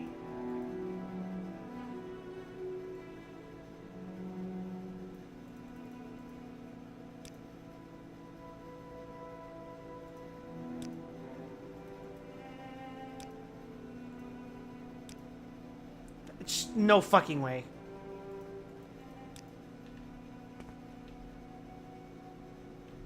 What if I steal your shit and sell it back to you? Huh?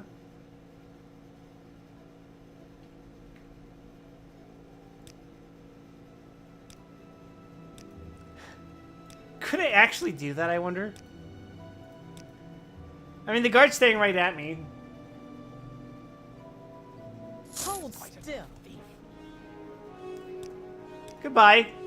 You cannot escape the righteous. Oh, I literally cannot move. I am stuck. Oh, I'm over encumbered.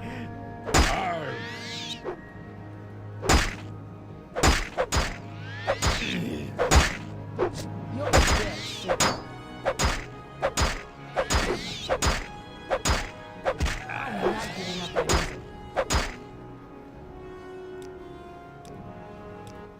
I should have thought so. Damn. Really? Like, come on. I was stealthing it up. By the three, my rights and duty. Submit to the three, the spirits and thy lords.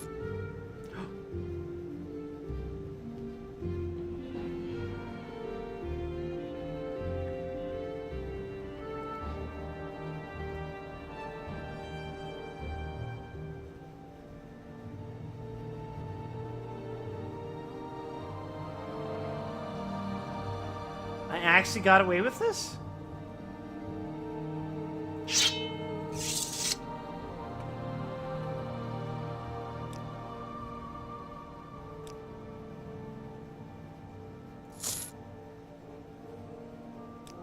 There's something not right about you.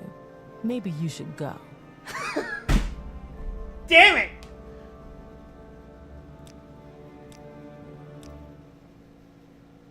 What I'm supposed to do is sell it to another merchant.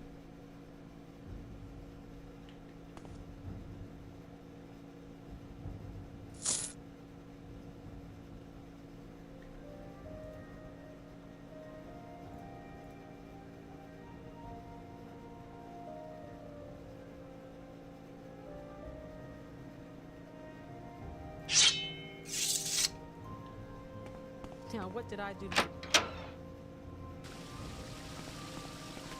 No one will ever know!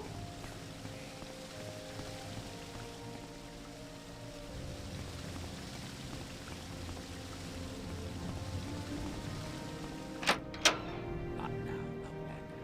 Head on. How do I know you're not up to something devious? I wonder if this persists between rooms.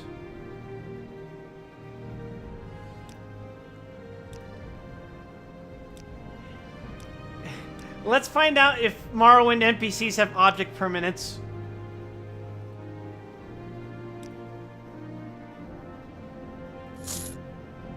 Oh, God. Yeah, they do. Okay, we gotta find another.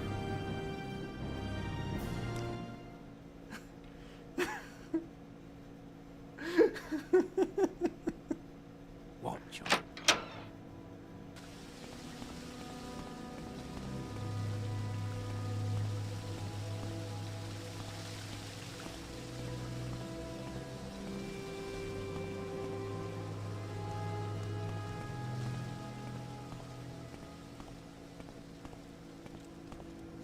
Ah, he won't buy my shit, even if it's stolen. Especially if it's stolen. What, stranger?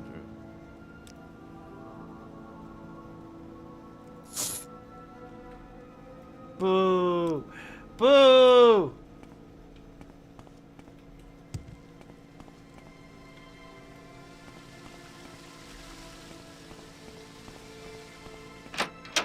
Wait, that's the tomb. That's not where I want to be. Okay, there was another door past the merchant that I just robbed. We're watching you. Oh, are you? Well, curiously, I have a lockpick. Let's see if you are aware of this.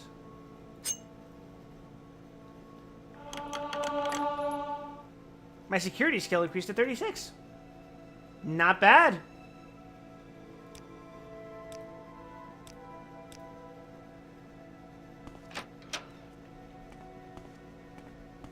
Oh, wait.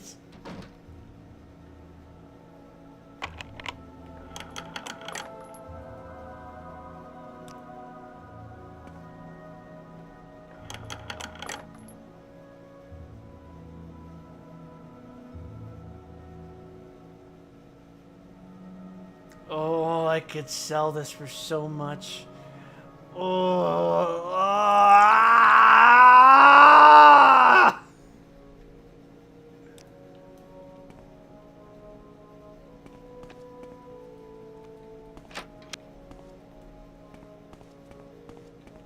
I don't know. You look like trouble to me.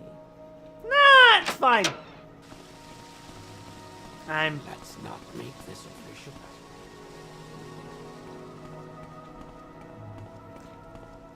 I'm looking for an Argonian, right?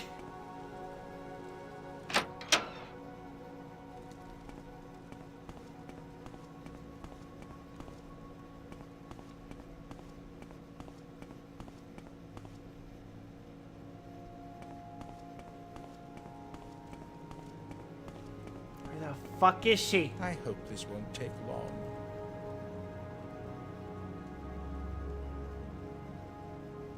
Apothecary, 1/4, enchanter. Ugh.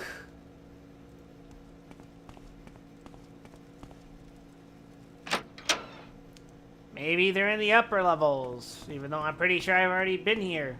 If you're here for trouble, you'll get more than you Get out of my fucking way. I don't fucking care about your dumbass mohawk. No, I don't think so. Hey, would you like, definitely not stolen armor? Of course you don't. You sell spells. If you're here for trouble, you'll get more than you want. Can the Nord speak? Can it make words?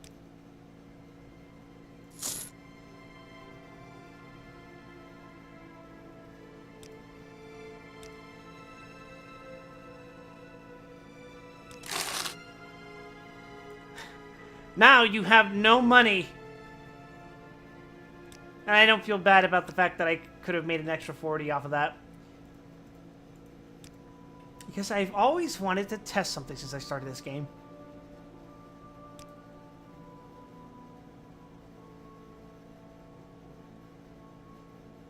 Uh-huh. Uh-huh.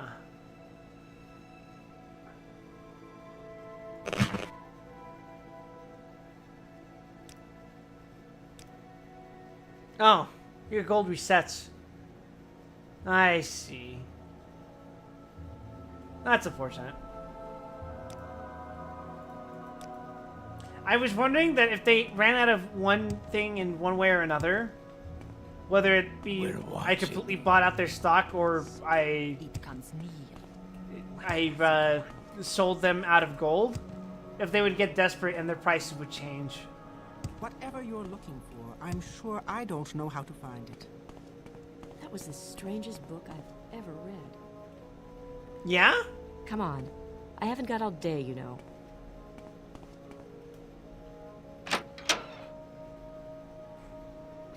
Oh, this is back outside. There was some kind of nightclub I was supposed to go to or something, right? I don't know if nightclub's the right word.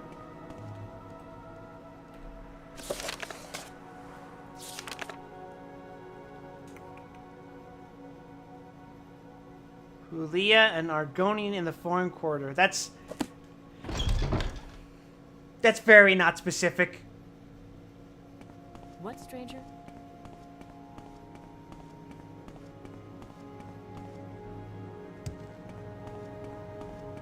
Am I just supposed to walk up to every Argonian and just be like, lizard. Lizard man. Clearly not here.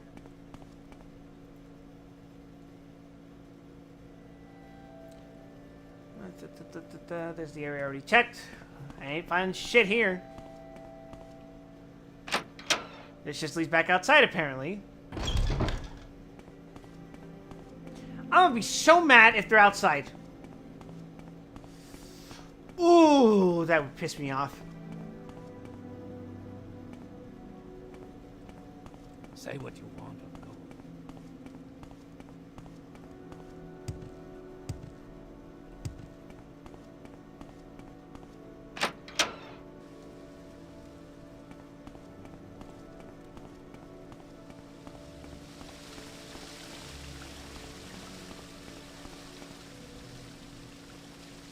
That's just a fucking tomb. And this is... Ah, the healer. Ask if you must.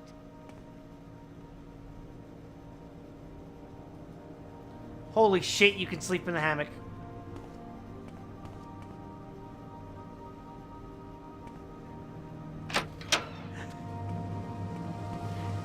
That will be my new base of operations.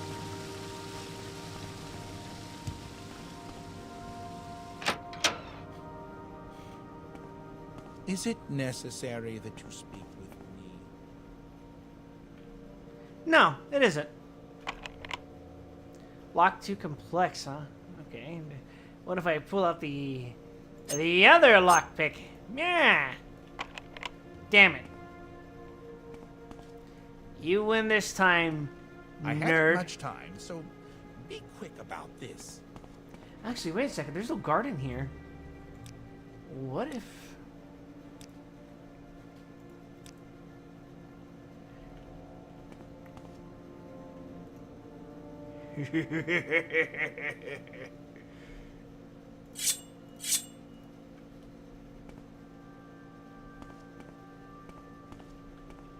Sir? Do not mind me. There is only a pillar here. Turn the other way. Ah, you will not be stabbed in the back. Trust me.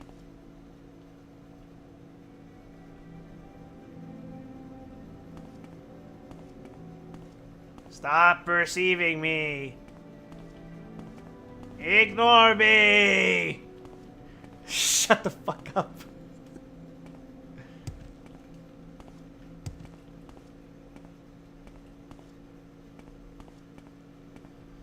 Oh my god, can he do it? Can he do it, chat? He cannot. He cannot fucking stealth it.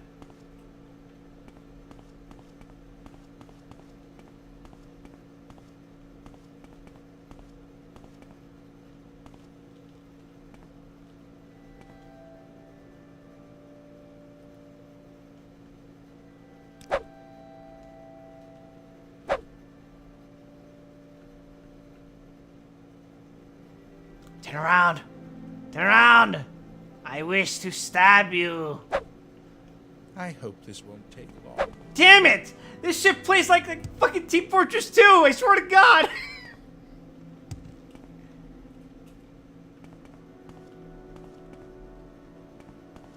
Do not perceive me, I'm going behind the pillar. Ooh, I am the spy!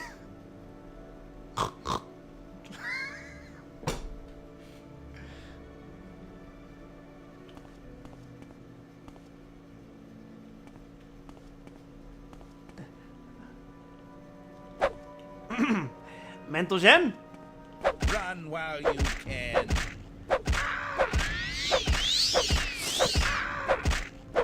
Did he just heal himself?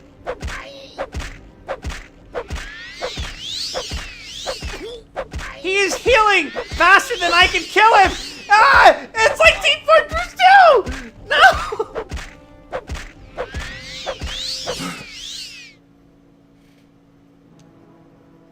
Guy's a motherfucking vampire. He had the fucking... He had the half Satoshi equipped. Is it necessary that you speak with me? No!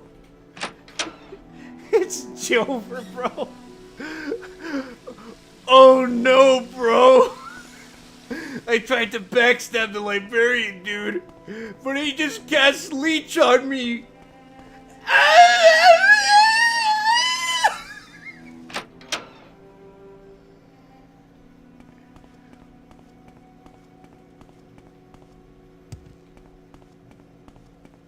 Let's not make this official, Outlander. Say what you want or go away. Oh man. Can you point to me? I just thought of something insane to tell people. Just walk up to one of these people. Hey, you're racist, right? Have you seen a fucking Argonian? Your instinctual racism most likely indicates to you the nearest location of every single race around you that isn't yours.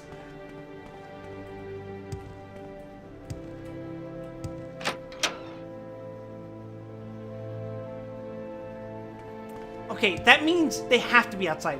I've explored every part of the indoors part. There's no way... Oh, nice. There's no way that the Argonian is not outside. Right?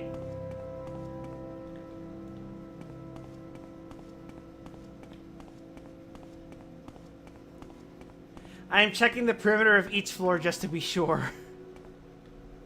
Wait a second.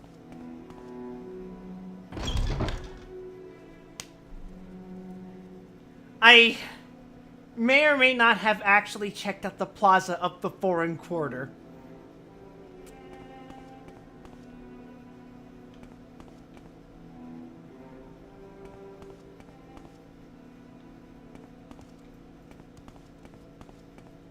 There's something not right about it. Yeah, I'm a fucking jackass. Yes, I should go. By fucking God, I feel like a fucking idiot.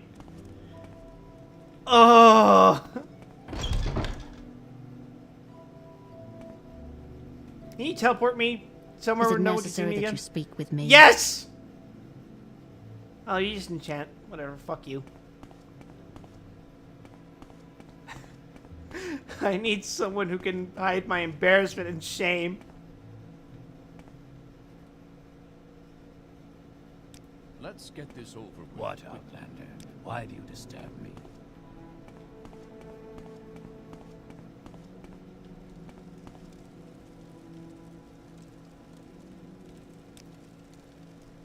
Okay. At least now I know where I can teleport if I really need to.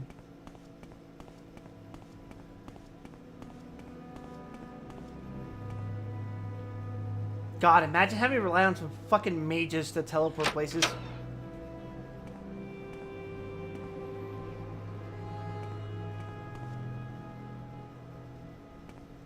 Wait, no, this can't be right. There's gotta be more.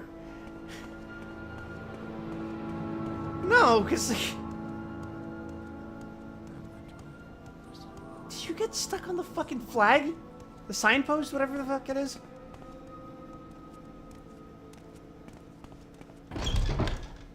Okay, she's got to be one of the guilds, right? How do I know you're not up to something evil? You don't. That's the neat part. Too much trouble. Must be going now.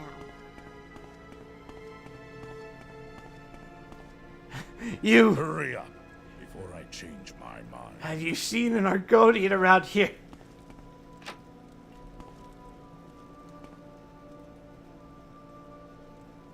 Well, speak up, Nord. What do you want? Are you here to join the Fighters Guild? No! I am looking for an Argonian. I already took that. I'm gonna set myself on fucking fire if I can't find this goddamn Argonian.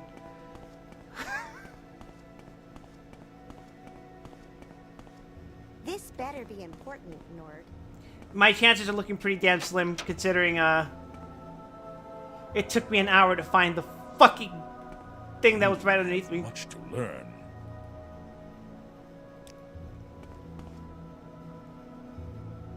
Can you, like, look away for a second? Can you even be trusted? No! Just turn around. Turn around! It's fine!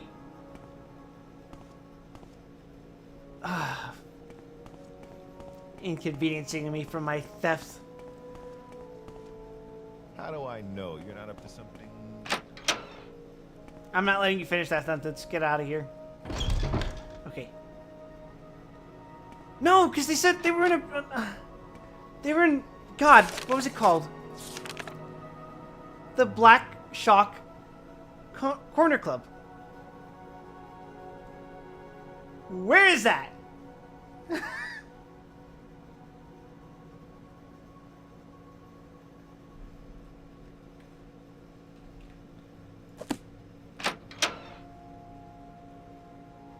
I wish I could read maps.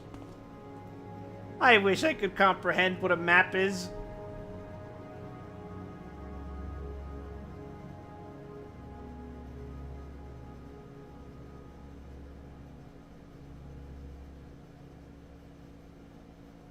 Where the fuck is this place? Where?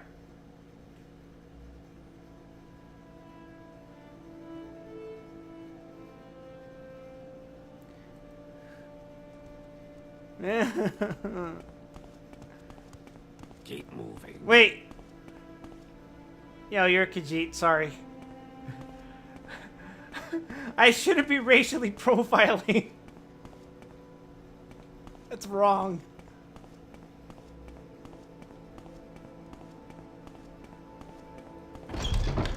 I thought for a second, oh yeah, those lizard people walk really fucked up compared to me. Granted, I'm not much better. Like, look at this. What the hell is this?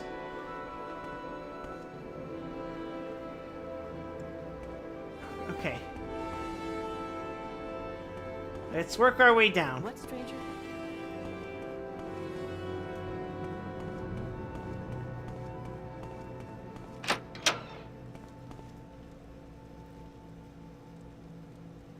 One quarter alchemist. Rare books. Apothecary. Upwards. Here? No, that goes back outside. That also goes outside, I'm pretty sure. If we go down Do you want something? this way. We're watching you. Get the fuck out of my way. There we go.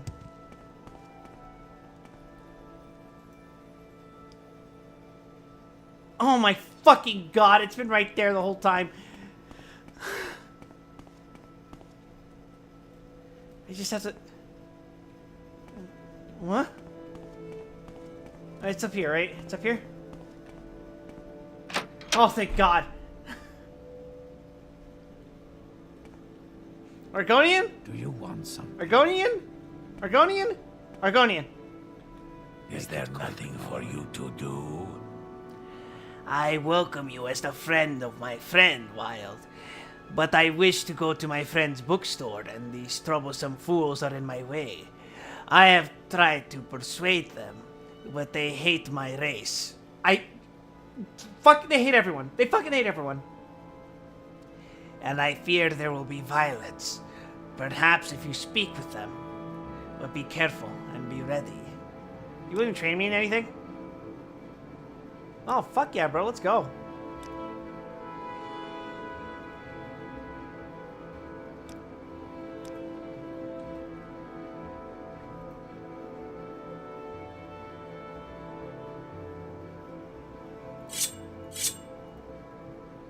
Finally, he's not the only racist. What? Everyone in the room is racist. Everyone I've spoken to in Morrowind has been racist.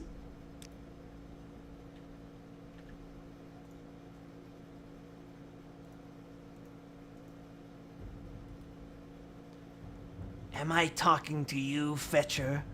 No, I am talking to the filthy lizard. So push off. What, are you some kind of filthy lizard lover?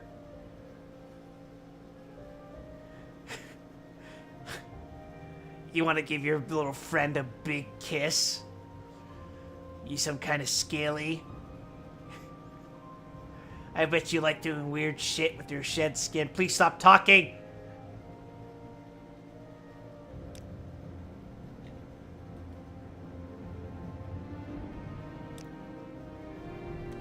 The sight of a free Argonian offends these racist thugs. It would tarnish my Morag tongue honor to slay them, and I don't want to trouble my friend Sarales Golmis by fighting in his club. But I must go to my friend's bookstore, where we can talk in peace. If you have a way with words, perhaps you can talk to them. Or if you have a way with money, they might be bought. Otherwise, I fear there must be bloodshed.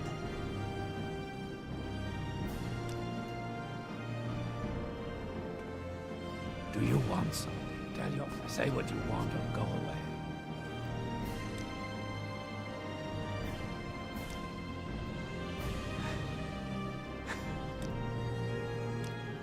We can handle this in multiple ways, can't we?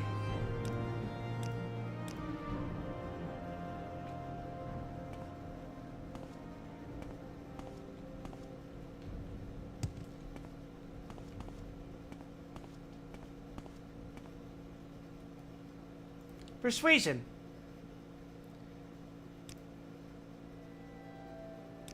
The prey approaches. Oh, it just occurred to me that every time I talk to him...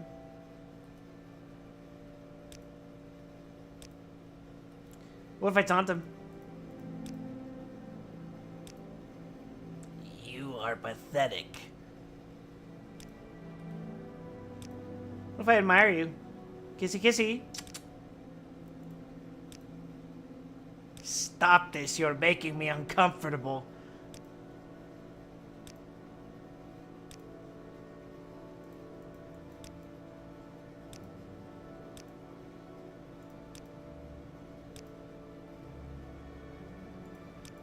Okay, what if I just...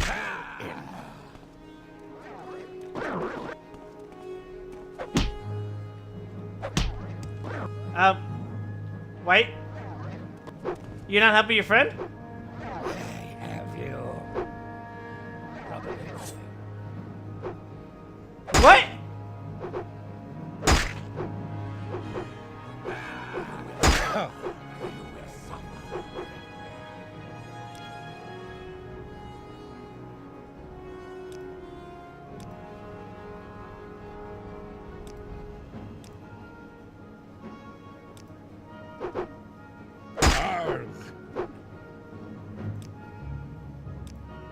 Okay, so we're gonna have to figure this out. We're gonna have to... Is there nothing for you to do? Do you want someone? Say what you want or go away. I can tell.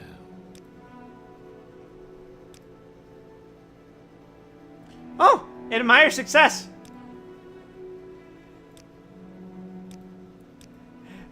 We'll convince this guy to get the hell out of here.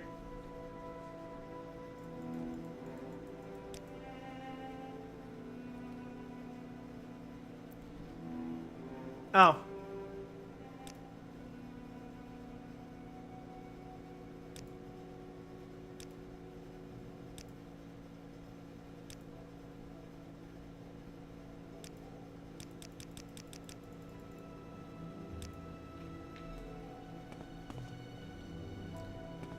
Make it quick, Nord.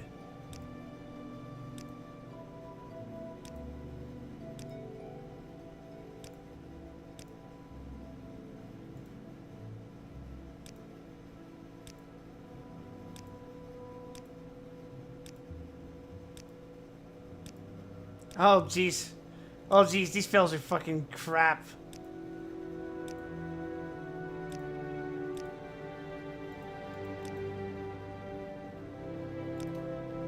Our doors are always open. Is there nothing for you to do?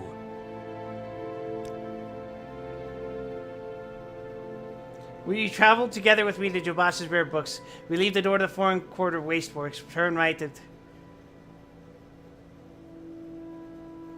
at west. Continue down the hall and across the atrium to on the same level. Then follow the opposite corridor west on the other side of the atrium all the way to Jobash's door. I must warn you, unless these troublesome fools are persuaded to behave like civilized beings, they may be fighting and killing if we try to travel together. Oh, hell yeah. Let me get a companion. Let's go. You Inwa. You gotta be fucking kidding. Awaken my masters. You Enwa. Kill. Starvation.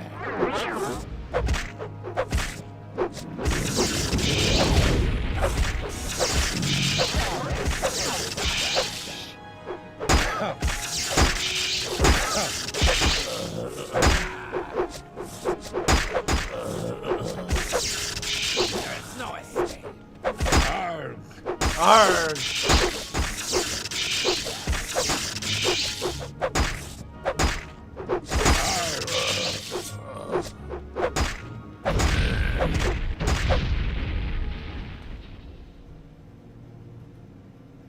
They magically spawned equipment. It is a miracle. This motherfucker had a throwing star on him. We'll keep that. It'll be a surprise tool that'll help us later.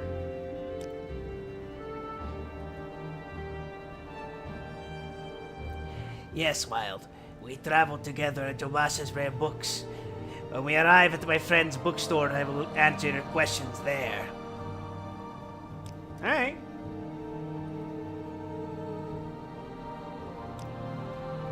Well, folks, we have ourselves a companion. I would say that's a good place to stop as any for now. Especially after the embarrassment of not being able to fucking find the guy in the first place.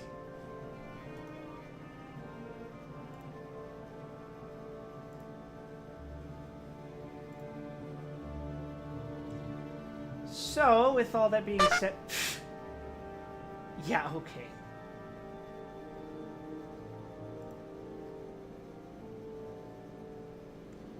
I'm gonna send you guys over to... What's a good game? What's a good game? What's a good game?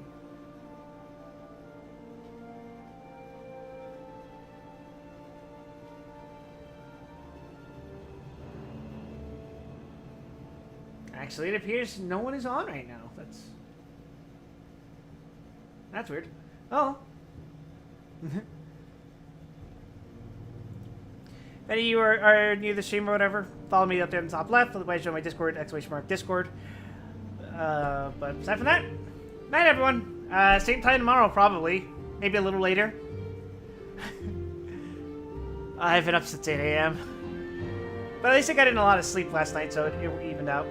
Take care, everyone. Bye.